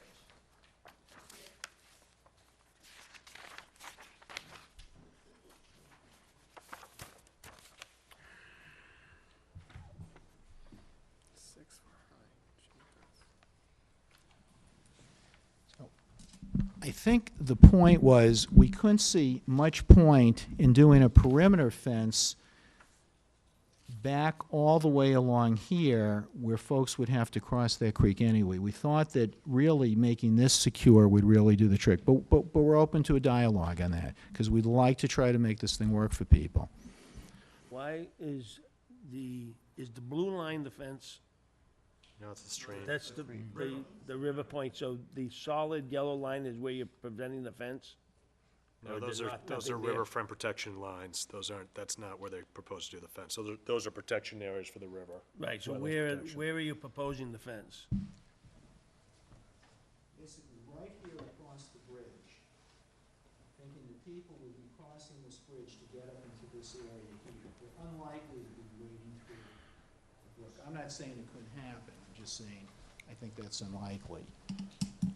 But we think if we put a fence and gate across that bridge and lock it, it's gonna solve much of the problem. The other thing is frankly, again, if we're limiting the use to the youth teams, we think that's going to be a help as well. The issue on the fence, and I've walked the site, and I think, and listening to Mrs. Davidson's daughter on an issue of people going on and off of their property, and I honestly think of one of the conditions to make this proper would be that the fence would go on the backside of the abutter's property, not just on the road gate, because most likely people aren't going on the road gate to go over into somebody's property, they're walking through the fence. And I think that through the prospect of the total project and stuff that's been done, that it's not a major expense to put the fence in that area. And I had roughly figured out about 480 feet of fence to go along the abutter's property to cover all of them. And it goes to the end of it where there are no abutters. So it doesn't completely, you know, way down over here. Just so I'm clear, are you talking about along here? Say that again? Along here? I just want to be sure I understand. You need a mic. Yes, in general. Oh, excuse me, you need to use your mic, just so you. Thanks. Sorry. I just want to be sure that I understand. You're suggesting along this line here? Right, because that's where your major abutters all are. Okay. Robert? Robert Weidnick from Beals & Thomas. I was the original project manager and designer for the fields back in 2007. And what I wanted to say is that there's quite a significant dense vegetation that runs along that entire corridor all the way, you know, from this corner of the field all the way up to the actual bridge itself. So at the bridge itself, if you were to look at that today, there's the posts that lead the vehicles across the bridge itself, and on both sides there's dense vegetation and a steep embankment that goes down to the stream. You would have to cross a perennial stream and then back up vegetation on the other side, which is very dense, unlikely that anybody would want to climb up in that area. So I think what is being proposed is to, at the near side of that bridge, put in some sort of a fence that can be opened in an emergency for anybody to exit the site heading up towards Stowe Road. No, when you were in front of the planning board did mandate that that gate and fence be put up on the approval process, nothing to do with what we're presently talking about. What was Fire, because there was a statement made that the gate apparently has been there, but it hasn't been kept locked or not, and it has to be. So that was done at the planning board approval, but nothing to do with the fence that we're presently talking about. Yeah, there was no fence associated with any of the access points coming up at this place. And if you look through the original decision, there's what is called the access protocol, which talked about a gate up at the end of Phipps Road and Stowe Road. And then there was also one farther in, I think it was about at that location. And that was all to be provided with the Knox lock so that the fire department could come in an emergency. But there was actually no fencing. So at the time, there were a lot of people coming from the neighborhood who would actually use the fields to walk and so forth. And so the intent was not to have any sort of a barrier for people walking from the neighborhood onto the fields itself. It was just to prevent vehicles from exiting because of the concern of the neighbors having vehicles go out onto the residential streets abutting. That's understandable. But under the three of the conditions which are requested by the appeal process of the fact that if the fence would be installed, that would eliminate a lot of the issues which they're requesting. And I'm going to ask the town planner, in the presentation of the issue of people going on their property, it was basically in that area of the abutters, wasn't it? Yes, and the planning board mitigated that by moving, and I wish I had a larger plan, so I'll bring this up. This is the road where the applicant's house resides here. There's a baseball diamond with 2 dugouts here. Originally, there was a porta potty way over here, so the planning board requested that they put a porta potty down here so that people in the dugout would use the porta potty, which was a hope to mitigate any concerns of people relieving themselves there. There is a gate, supposed to be an emergency, or a gate here that says no trespassing, and then one down at the bottom. Sure.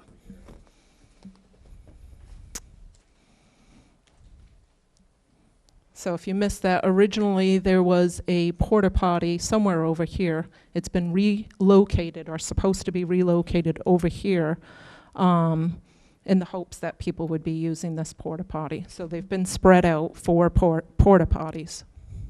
And that was the main concern. So is what you're saying is that, not you, thank you, Jennifer, but Faith School, Rebbe, are you people stating that you're not in favor of putting this fence in that we're discussing? Alan? Why don't you stand, why don't you come up here?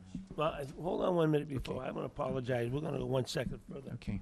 What is the board's opinion of putting this fence in on the abutters to protect their property and keep people off of it? Because in all this decision, there is a major issue of people coming on their property in different ways. So I'd like to know what the board's opinion is on it, because we have the right to put it into the decision that they have, you know, if they want to give approval or disapproval of going forward with it. So I'd like to have the board let them know what their personal, my feeling is that it should be done, but I'd like to know what the rest of the board feels about it. I thought if they're willing to limit this to school-age kids, I guess in my mind, that is a huge step to mitigate the impacts on the neighbors. Because the way I read the appellant's submissions, they were delighted by the sounds of school-age kids playing soccer and things like that, but they had a problem with the adults playing, and there was some profanity, and then the adults are the people who tend to abuse the privileges. So I guess in my mind, if they're gonna limit it to school-age children, and they've already put in these mitigation measures, you know, I don't personally think the fence is that necessary. And I guess I'd be interested to see whether the abutters still think the fence is necessary with that concession. Yes, you use the mics. 1 minute, let's hear from the rest of the board, but you can make a comment after that, would you?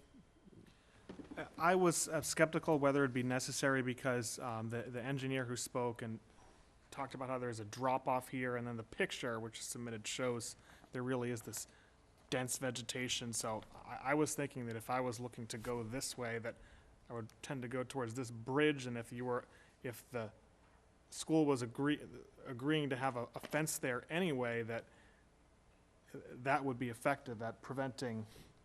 It isn't in that particular area, it's down further the other way. So, No, go- we would go put a ahead. new one in. I don't think a fence is necessary. I mean, same points, that seems to be pretty dense vegetation.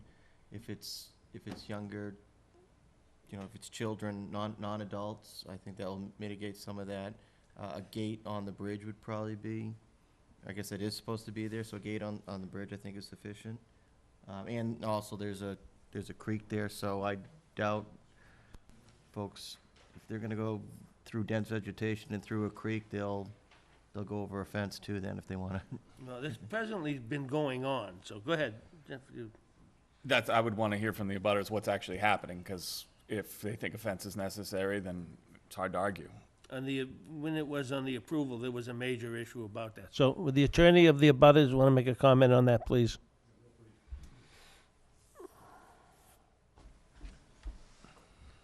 You could sit next to your brother.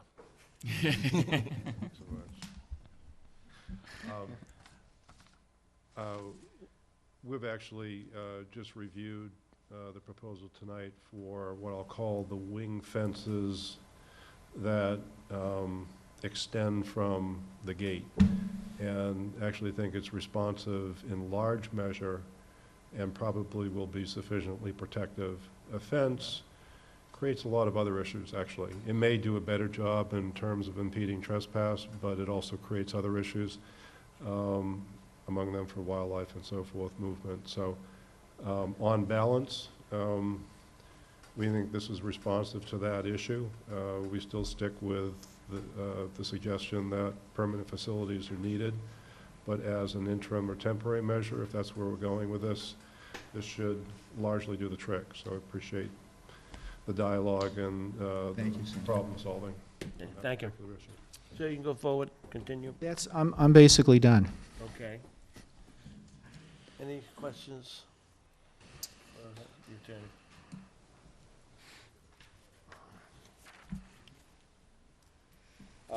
You know, I just had one quick follow-up question.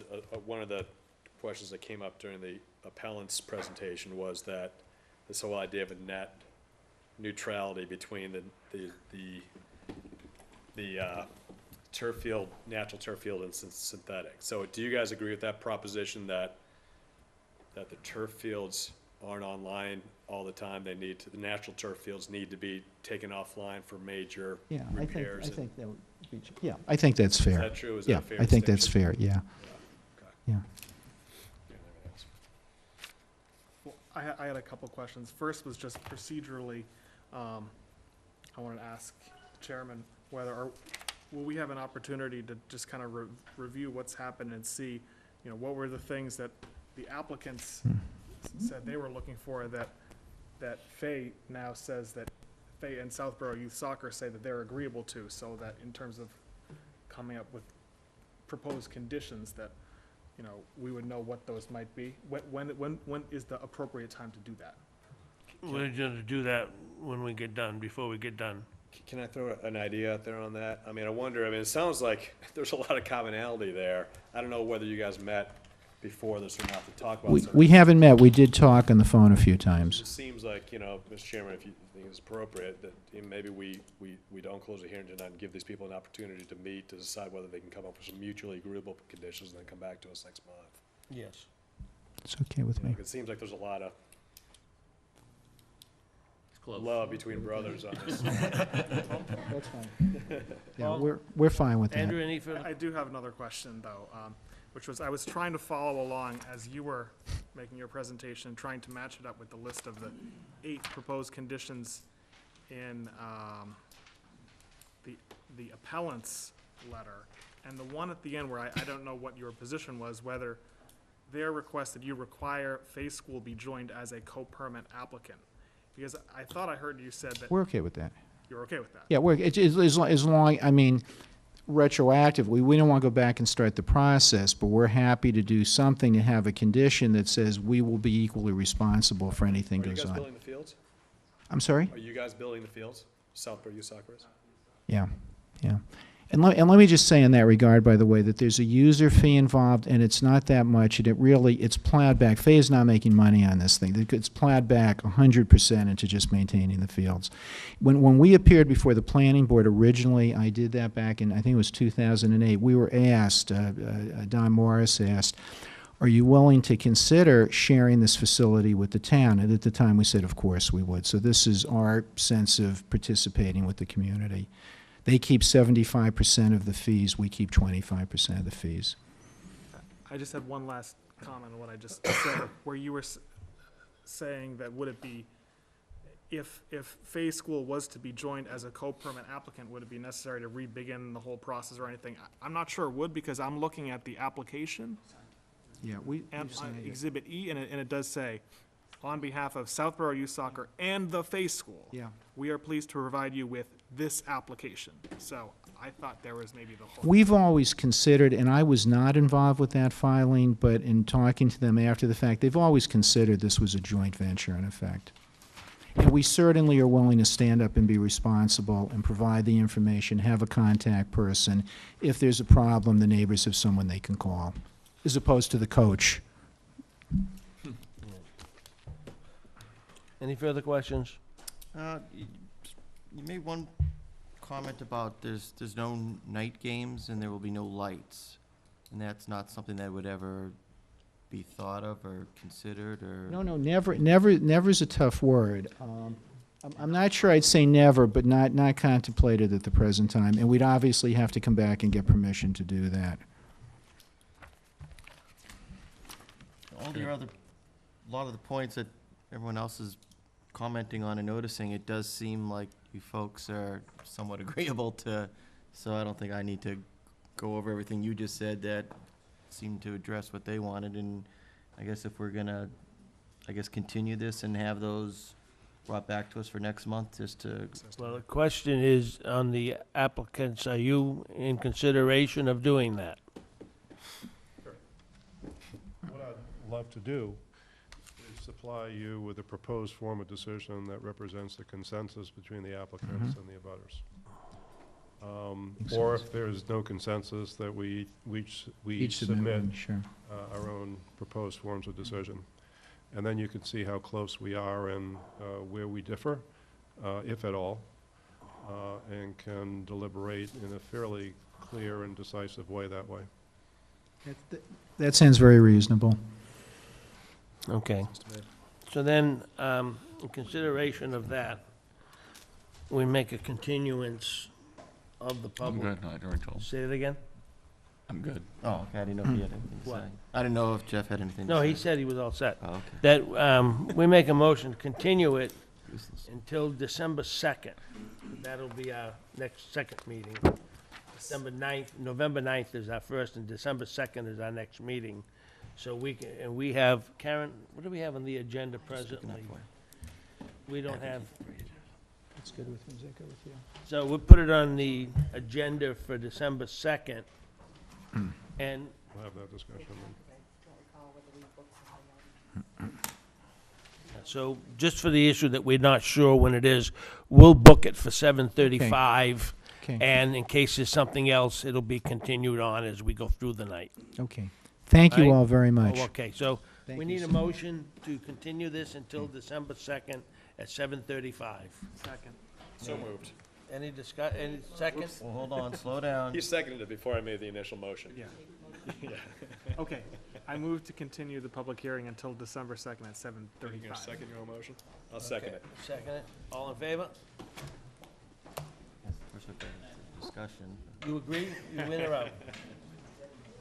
100 You made the motion. Agree in favor of continuing? Yeah. 100%. Okay, well, you put your hand up I late. did.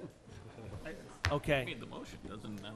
Yeah, I screwed up. I'm disagreeing with my motion. You can't disagree with your motion, can you? I was for it before I was against it. Oh, man. He's up in assisted living in Westbrook. That was a good idea. It was your idea. Great idea. He's got a hit. There have been other times where it's plan to get him o'clock at night when trying to do it. Oh, I know. We wouldn't want to sit here and go through that.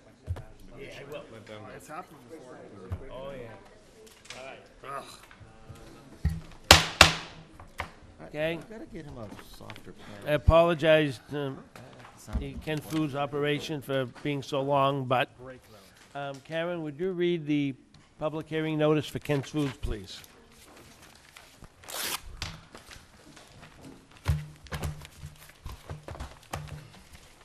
Ken's Foods Incorporated, 325 Turnpike Road, Southborough, Mass. The Board of Appeals of the Town of Southborough will hold a public hearing in the hearing room of the Southborough Townhouse, 17 Common Street, on Wednesday, October 28th at 8:30 p.m. with regard to the petition of Ken's Foods, Inc., 325 Turnpike Road, Southborough. The petitioner is seeking a special permit to allow expansion of the existing building for the existing allowed and permitted use of wholesale, distribution, storage, and manufacturing. Relief is requested under Section 174.9, 174.25A2, Special Permits and Uses in the Industrial Park District, 174.8.6C1. A copy of the application may be reviewed at the Office of the Building Department at the Townhouse during normal business hours. Leo F. Bartolini, Jr., Chairman. Mr. Pizzoni, you'd like Yes, to make a presentation, please? I'm William Pizzoni of Dave Pitney. I represent Ken's Foods. With me tonight is James Bourne, who is the facilities operator for the site in Southborough and several of their other sites around the country. I'm going to turn this over and basically show you a plan three of you at least looked at quite a while when we were in for our last amendment for the site. Excuse me. You gotta carry the mic around.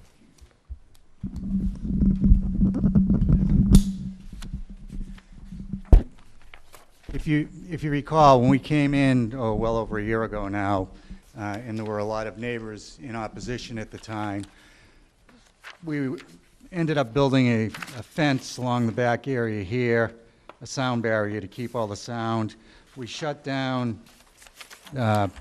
this store here, E, D, and C and B, and left open A primarily and F for some packaging and working back there. In the prior decision, there were a lot of requirements for Ken's, which I think if you ask the neighbors today, they complied with them. In fact, Jim went a little bit beyond what was requested in the original amendment, in that when he found locations where the trucks would tend to idle, he actually put big rocks in the area. So they couldn't even park there, and they kept them where they were supposed to be down in this back area here. When we came before you the last time, we told you that we anticipated that we would be expanding this facility in probably a 3 to 5 year period. Luckily for Ken's, things are good. They want to move forward and start the process with their expansion. And last year when we spoke to you, we talked about expanding it out to the front and maybe to the side, which is exactly what we're going to end up doing. Flip this over now. Now I have some handouts I'll give you because it's all these photos with just a list and criteria of things that we discussed with the neighbors already on what is going to happen here and what we're intending to do. If I could, Mr. Chair.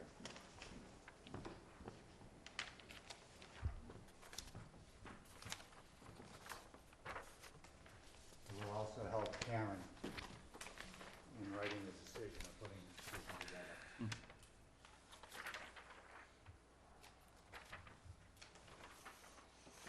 Now, I know most of the neighbors had it. Anybody else want one?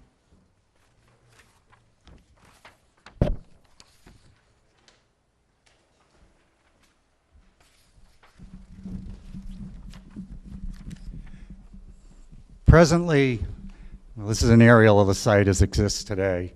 You can see Route 9 here. You can see the neighbors back here, over here on Deerfoot. No real neighbors over in this section, and you have Route 9 here. This is a smaller version of the plan that we were looking at previously, and you can see that at this corner of the building, you have all the parking and circulation for the door A's, where they would fill in there. What they're going to do is they're going to excavate in that area out, expand the door A's so there's a few more doors in that location. And basically, all trucking activity will occur here in the front and right out in here.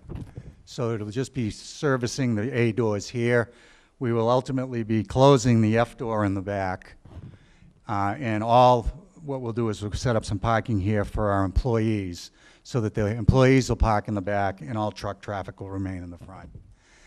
In discussing it with the building inspector and with the fire and public safety, they want us to continue to have the circulation path around it, so we will be doing that. We didn't go into great detail here because Ken's wanted to make sure that, first of all, they were going to be allowed to proceed with this type of expansion. And our first stop is here. We would have to go for major site plan review with the planning board, which everybody would get involved at that point, including conservation. There's wetlands along here in the front, and there's wetlands along here on the left. So this is ideally the largest we would want the expansion. We think after we get out there with the engineers, it may get scaled back, but this is our best scenario for growth. and the largest it would be. Basically, we're coming out 160 feet from the existing building towards Route 9, running along along Route 9 all the way out, and 120 feet off of this easterly side. But it only goes back approximately halfway to 60% of the way to the back of the current building. So all this, although it's expansion, it'll end up looking, you know, like sides like this or like that, where there won't be windows, doors, or any access at all. I brought these to show, and I presented these to the neighbors before. I wanted them to realize that this is going to be one of Ken's state-of-the-art facilities. If you've noticed, there's not a Ken's name on that building today, and that's because of the way it looks. They don't want their name on it. So when they get through with their construction, it's not going to look like this, because this is their headquarters down in Marlborough, which is on a dead-end street, but you can see they didn't waste any money with their plantings. It'll look more like this here. Another special permit. Pardon me? There'll be a request for another special permit for that sign. Yeah, no, we know that. We know that. Well, we're not sure how big it's going to be. But this is their warehouse out in Nevada. They shows you how they try to gloss up the front, make it look good. Of course, they don't have a bunch of neighbors around them. They're out in the desert, but they still take a lot of pride in their buildings and their facilities. What they intend to do is, and I went through this before, and for those of you that weren't sitting on the board, they're going to spend somewhere between $20 and $30 million going into full automation inside. What that's going to do, it's going to make it easier for them for their storage and warehousing to get it in and out of the facility. What they're doing there now, and Jim can explain this probably a little better than I can, they have to bring packaging here and store it here, bring it to Ken's over in Marlborough. So they've got a lot of traffic coming in and out of here with just the packaging going back and forth to Ken's, and then moving product back here. So the trips to bring the packaging back and forth won't be occurring, but they will probably be supplemented with more trucks coming in and out. It's anticipated that the truck traffic, though, overall will only be a slight incremental increase over what it is today, if any. That's correct, Jim? Yeah. So you can have the similar amount of traffic, have better logistics. It'll be all kept up front out here. There'll be no truck traffic in the back, as noted, which pleases the neighbors. One thing I would point out is in the amendment, when we wrote it, Tom, because Tom and I wrote it, there was a requirement in the back here that if we were going to be using this door and doing staging back here, we would build more of the wall on that side and replace it. Since it's going to be traffic for just parkers for the employees with cars back there, and half of this will probably be dug up anyhow and it'll be repaved. We don't want to have to move a section of the fence. Doing staging back there? No, no stadium. So we'd want to take that off of the amendment that was originally put on, and I just noted in this decision that we don't have to comply with that. Other than that, we met with the neighbors last week. We walked through it with them, explained to them that the circulation, the lighting, the exterior, how the site is going to ultimately lay out and what it's going to look at will be handled at site plan approval. They're here tonight. They can speak for themselves whether they're for or against it. I felt it was a very good meeting. As you can see from the aerial, all the truck traffic is going to be down in here. It's as far as it can get from the neighbors. So I think Ken's over the last year has been a great neighbor. Again, I'll let the neighbors speak to that. But in speaking with the building inspector, he informed me that he has not heard anything from anybody, no complaints since we went through the last process. Ken's has invested a lot of money and time. Jim gave out his cell phone number to all the neighbors, so if they had an issue, they could call him. And he's gotten some texts and a few calls, but he usually gets right on top of things, and he's going to continue to be there. I did speak to the assessor just to get an idea of what this extra 145,000 square feet of space would do to the taxes. And as you know, because it's a manufacturing facility, the money that goes on the inside for the manufacturing and the warehousing doesn't get taxed. But the new construction of the building would. He believes it's going to add probably about another $90,000 to $100,000 in taxes annually at that site already, which I think they've gone up, after they bought it, the valuation of the property went up $2 or $3 million because it's back in use. So it's a positive. We've got a world-class facility that has its headquarters in Marlborough, is one of the largest condiment producers in the country, and they're willing to sink over $30 million into a warehousing facility on Route 9. I think they want to make a statement. I think they want to be here for the next 20 or 30 years, you know, with that kind of investment. So with that, I'll open it up to the board. Well, a couple of questions I'm Sure. going to start with. One is the total square footage is the 145,000 square feet? Of the new addition.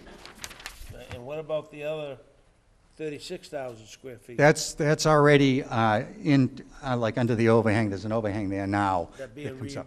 rebuilt? Yeah, that's going to be the same. It's going to be utilized. The trucks won't be pulling in there anymore. They'll be out here.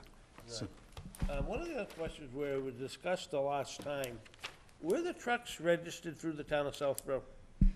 They was agreed have started putting the new trucks that they put online. The other thing to notice too would be there'll be more of Ken's trucks utilizing this facility in the future rather than vendors bringing stuff in and out. I've got one question to ask publicly, which whether or not it would be accepted. Is Ken's Foods in consideration of paying the town some kind of existing taxes because of the fact of the $47 million investment in that building total, that we're not getting nothing out of that at all, except for $90,000?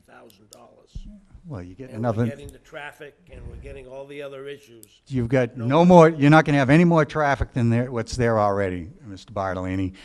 You're going to have, they're adding more structure and building, absolutely, and that's where you're going to get your tax revenue. You know, it's a state legislative statute that gives them the exemption on the manufacturing. I would not say that they are willing to, you know, go any further and make a payment in lieu of taxes because of the major investment that they are putting in here. But I recognize. Mr. Robbins, where does the board go before residents do? Any questions for Mr. Pizzoni?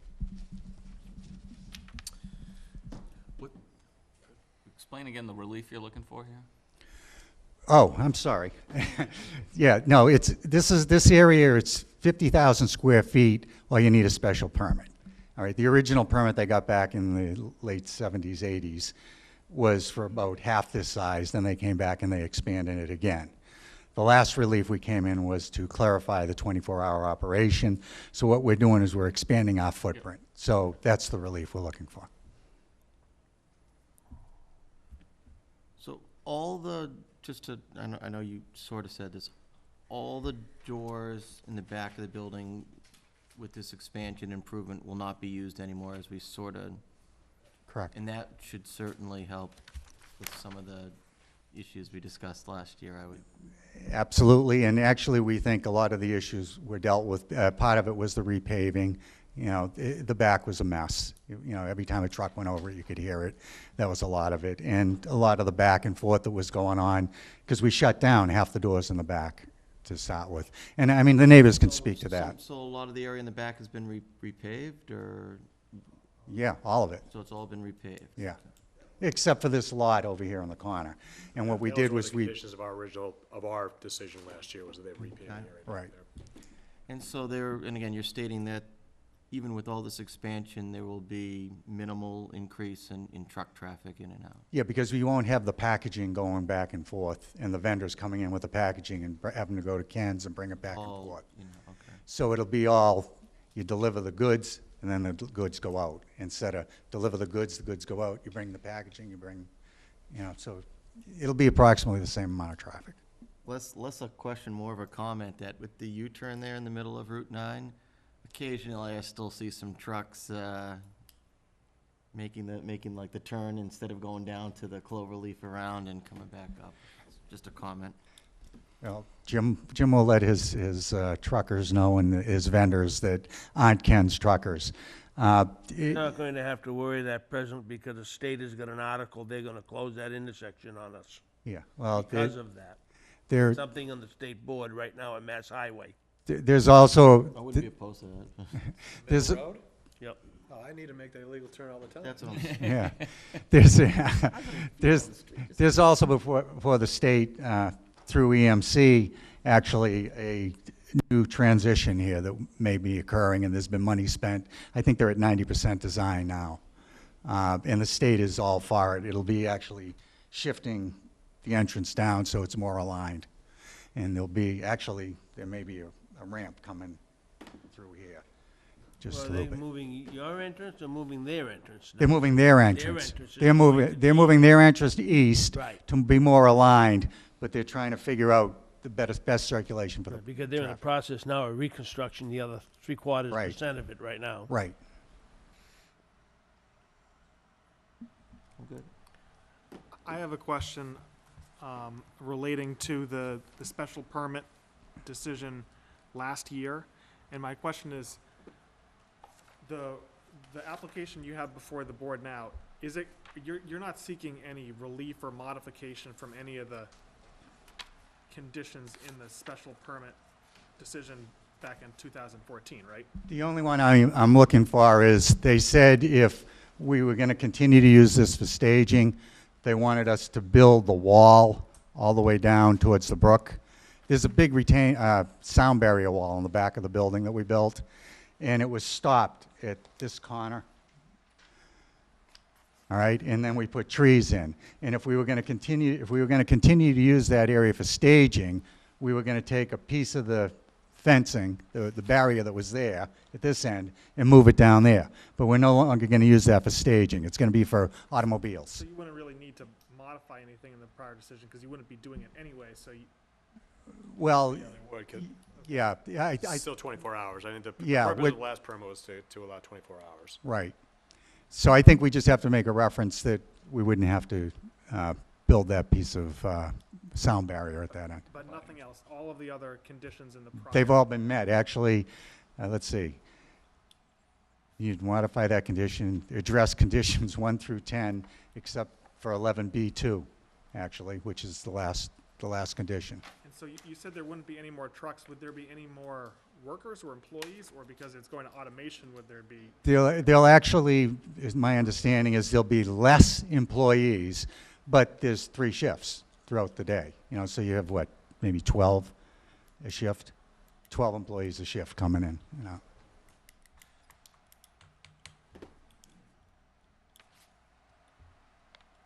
I don't have any other questions. Okay. Okay. Any questions from the abutters? You need to use the microphone, sir.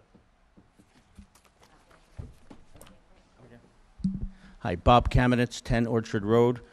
Just to clarify, first of all, I want to applaud Ken on being proactive in dealing with the neighbors this time around and anticipating what our issues would be and dealing with them head-on ahead of time. So I think it was much more productive experience for all of us so far. I just wanted to clarify one thing on the wall issue. I think that what the original decision said as a contingency was that there were 2. One, if noise continued within 6 months after the decision, they'd have to build a second wall. If they had not built that second wall and they wanted to move forward with the renovation, they would have to actually move that first wall over to what was formerly the staging area. But since that's now going to be an employee parking lot, it seems better to leave the wall where it is. It doesn't seem to serve any purpose to move it to over to the employee lot. So at least I would be.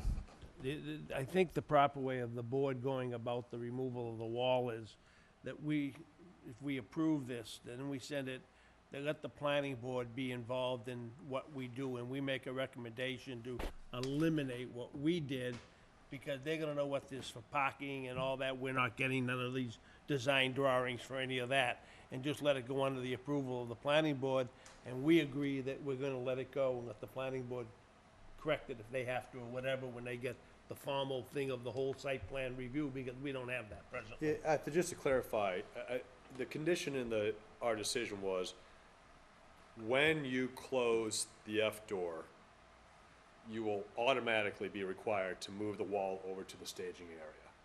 And so what they're looking for is us give them relief from that, because now there's no point to moving the wall, because the staging area is not back there They're anymore. moving the staging area up front, so they don't Right, need but they it. don't need, the whole point of moving the wall was to give the neighbors protection against the noise from the staging area. Right. Right.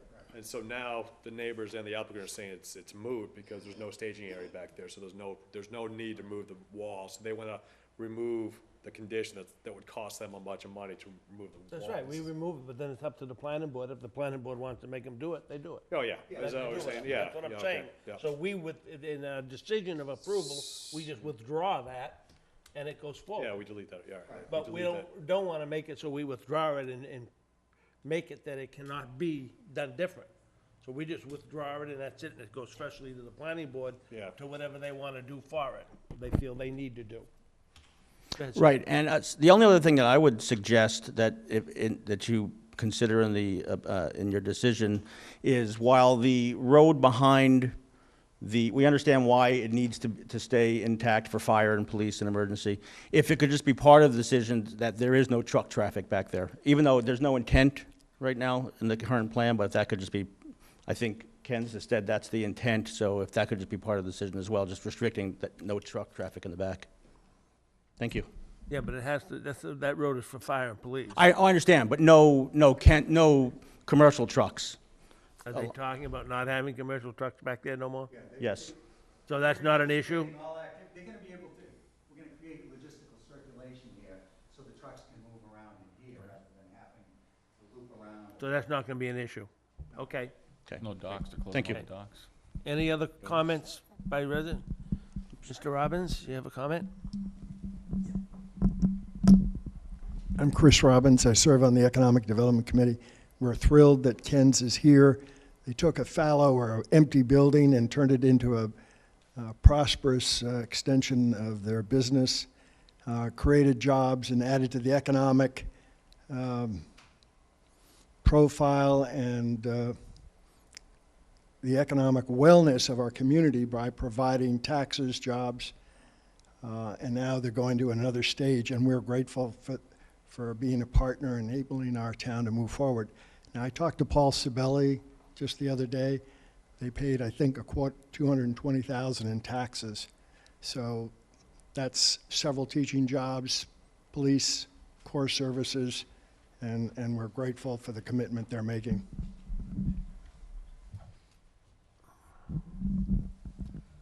Any further comments or questions?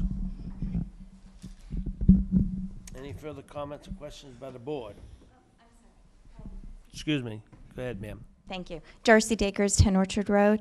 We're wondering if it would also be considered, as the plan has been stated by Ken's, that we put something in that also says that parking lot in the back is going to be just for automotives, just their employees. So it just provides another level of security. If it's their plan anyway, can we make it That also contingent? can be done through the planning board, And because you they'll guys have are a okay with plan. no staging areas back We there, have no right? plan or no thing on that, so. Okay. That's something that you go to the planning board in front of it. I wouldn't see any issue why they would not go along with signage for that. I think they're concerned that somebody's gonna go back there, play kids and park. Issues and. I think they're worried about it just in the future, you guys decide, that would be a good staging area after all, that's, I think that's. All right, any further discussion?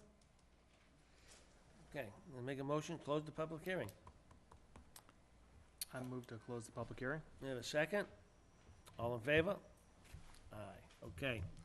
I think the first thing we need to do is we're gonna go forward with this, would be to make a motion to withdraw the original decision on the removal of the sound barrier wall. And put it on file in the decision. That, Yeah, I think it's section 11B2. Right. Section 11.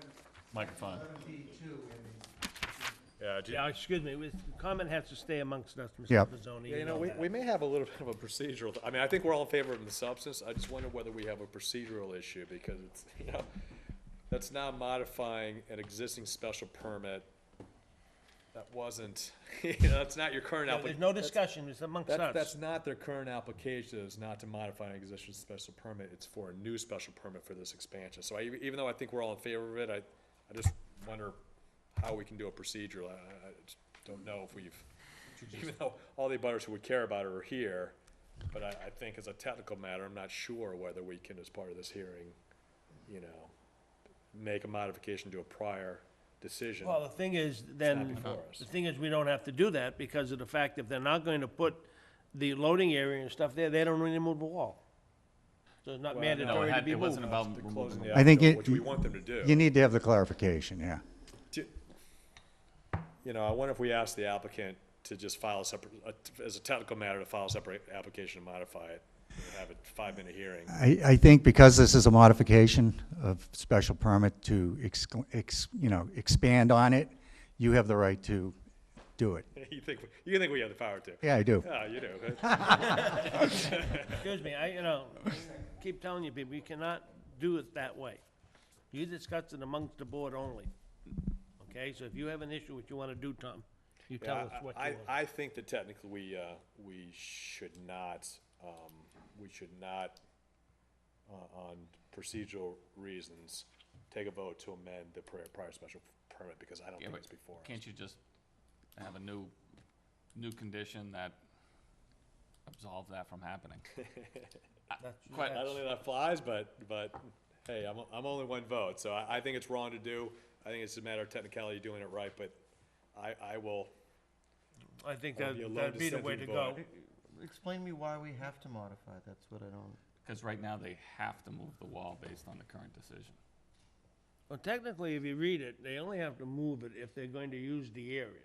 No, it wasn't that. No. It was, It says if you close door F. yeah, if you close door F, then you have to move it regardless. Yeah, but the thing about it is you close door F because you're gonna move it down to the other end. But they're closing door F, but they're not moving it down to the other end. So then that's the technicality in that decision. The decision say, if you close door F, you gotta move it. And we're saying now, No, that's not the clarification. If and when Ken's implements internal automation activity or creates new internal logistics for moving its freight within the facility, they will both move all truck bays and loading and unloading activities to be located in the westerly and or southerly sides of the building in the areas of bay doors A and the front westerly corner of the building, parentheses, including closure of the F door in its present location in the northwesterly corner of the facility. Whoever wrote that did a And good job. If the second wall has not been installed or otherwise required to be installed, relocate the first wall to the area behind the staging area in the northeasterly area of the property. I guess what I was just saying. And it's not gonna be a northeasterly staging area anymore. So to Lee's point, here's what I would suggest. We let Ken's, we don't take any action on it now. We let Ken's decide whether they're comfortable proceeding with that language there or not. If they decide after this that they want to clear up this technicality and come back to us, then we can clear up the technicality. I All right, agree with so- that approach. All right, so So this, back to us saying, why do we need to do anything? all right, so then the Right, thing so we is, don't need to do anything. so the thing is that we make a motion to approve the approval of special permit, period. There are no other conditions I see that we need to put in there. There were a couple conditions. What do you mean? Well, they stipulated to a couple of conditions that we talked about. That, trucks driving around. yeah, that they would, have no commercial trucks in the back, and they wouldn't use a rear parking area for staging, I think is Well, a see, two. I think personally, you can do what you want, but I think that ought to be done under the planning board, not us. We don't have plan designs or engineering designs of any of that stuff or what's actually gonna be done. The planning board will have all that. And the neighbors have the right to go and ask the planning board about it, and the planning board can do it that way, but they have plans and drawings of what's going to happen. No, I Let think them be responsible. I think I agree with Lee there. Yeah, I personally have a different view, because I think that this is coming to us, and this is, I know it's kind of a continuation of the same thing, that we were gonna be involved in this expansion and making sure there weren't impacts on the neighbors, and that, if Ken's, and it's Ken stipulated to, I think they said they're okay with it. So I don't know why we don't go ahead and do that and hold Ken's and put in our decision what they're willing to do, what they're stipulating to put into the decision to do. I think we ought to do it.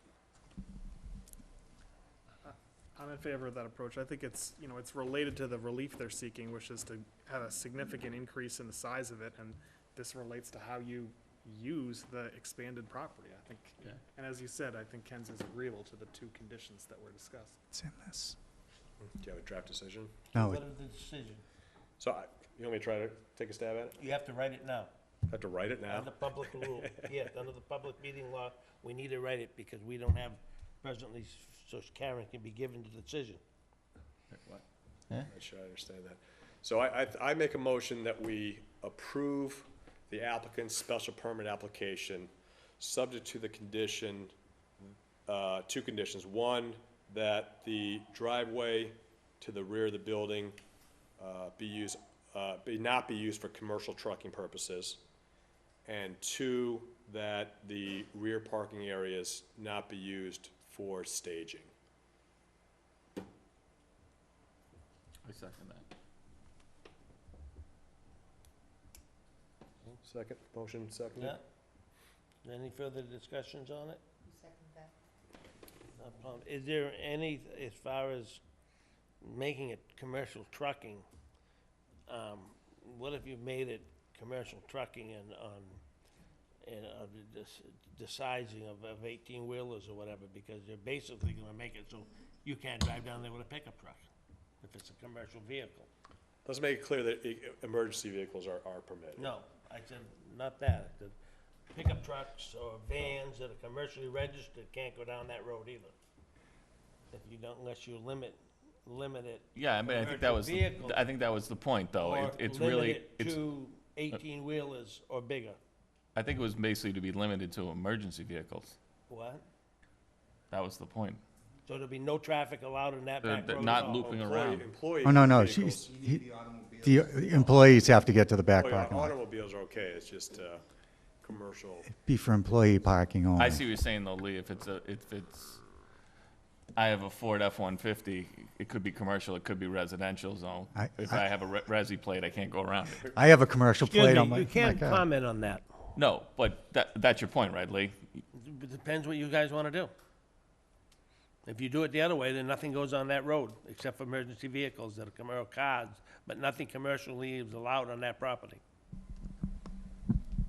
So, I mean, I just think it'd be proper to limit it to the size of the vehicles. Yeah, I mean, I don't think any vans or like F-150s would be a problem. I mean, it's a question, for 18, there's a big gap between 18-wheelers and a van, though. Right, but based on the way you phrased it, and a pickup truck would not be allowed. That's what I mean. Should we modify it so that we allow for the pickup trucks? I think so, yes. You know what I mean? But I think the standard up to 18-wheelers is a big jump. I think that 18-wheelers is fine. Yeah? Something smaller than 18-wheeler. Well, the thing is, it's 18-wheelers, but then they have, How about anything that Well, they requires a have Class 14 2 wheelers that are license or pretty- more?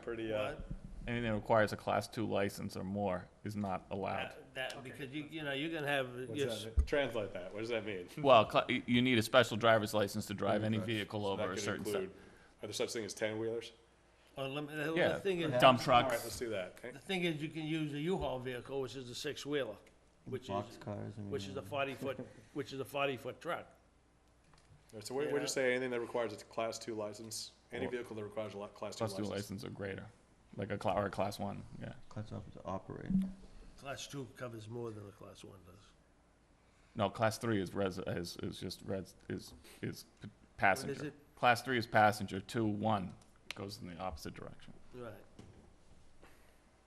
Class 1 covers 2 and, Okay, whatever you guys want to do. We got angels dancing on a pin here. repeat the conditions again? Okay. Do you have the first part other than that second? is that, Whatever way, Okay, let me try it again. I move that we approve the applicant's special permit application, subject to two conditions. One, that the driveway in the rear of the building be prohibited by use of any vehicle that requires a Class 2. no, why don't we say it this way, anything more than a passenger, or a standard passenger license. That the driveway around the rear of the building be prohibited by any vehicle larger than a passenger vehicle that would require, what kind of license? Special license. Special license. Condition 2, that the parking areas in the rear of the building not be used for staging. Not on the rear of the side of the end of the side of the building, The north side. and not the North side. side of the building. That's the area, Northwest side. Just make it north or north. right here. Northeast. So Northeast That's side on of the the side, The northeast side. all right? Yeah, just say northeast portion of the property. Karen, you wanna read what you wrote, please? Number 2, northeast portion of the property. You wanna read what you got, Karen, please? Condition one, driveway in the rear may not be used for any vehicle larger than a passenger vehicle, which may require a special license, class 2 license. No, just specialized. Special. Special. License. And then 2, rear parking area not to be used for staging. Rear, parking area in the northeast portion of the property may not be used for staging. Okay, any further discussion? I'll second it. Okay, second, all in favor? Aye. We're done. Thank you. And we make a motion to adjourn. Adjourn. Seconded. Wait a minute, before we do that, everybody realizes that we're meeting November 9th. We have Park Central, but we have a public appeal hearing after Park Central that we need the regular 5 board members for. November 9th, and the next meeting is December 2nd. Yes. Okay. All right, so motion to adjourn? Yeah, we have a motion to adjourn, second. All in Second. favor? Aye. You said we had a meeting November 2nd?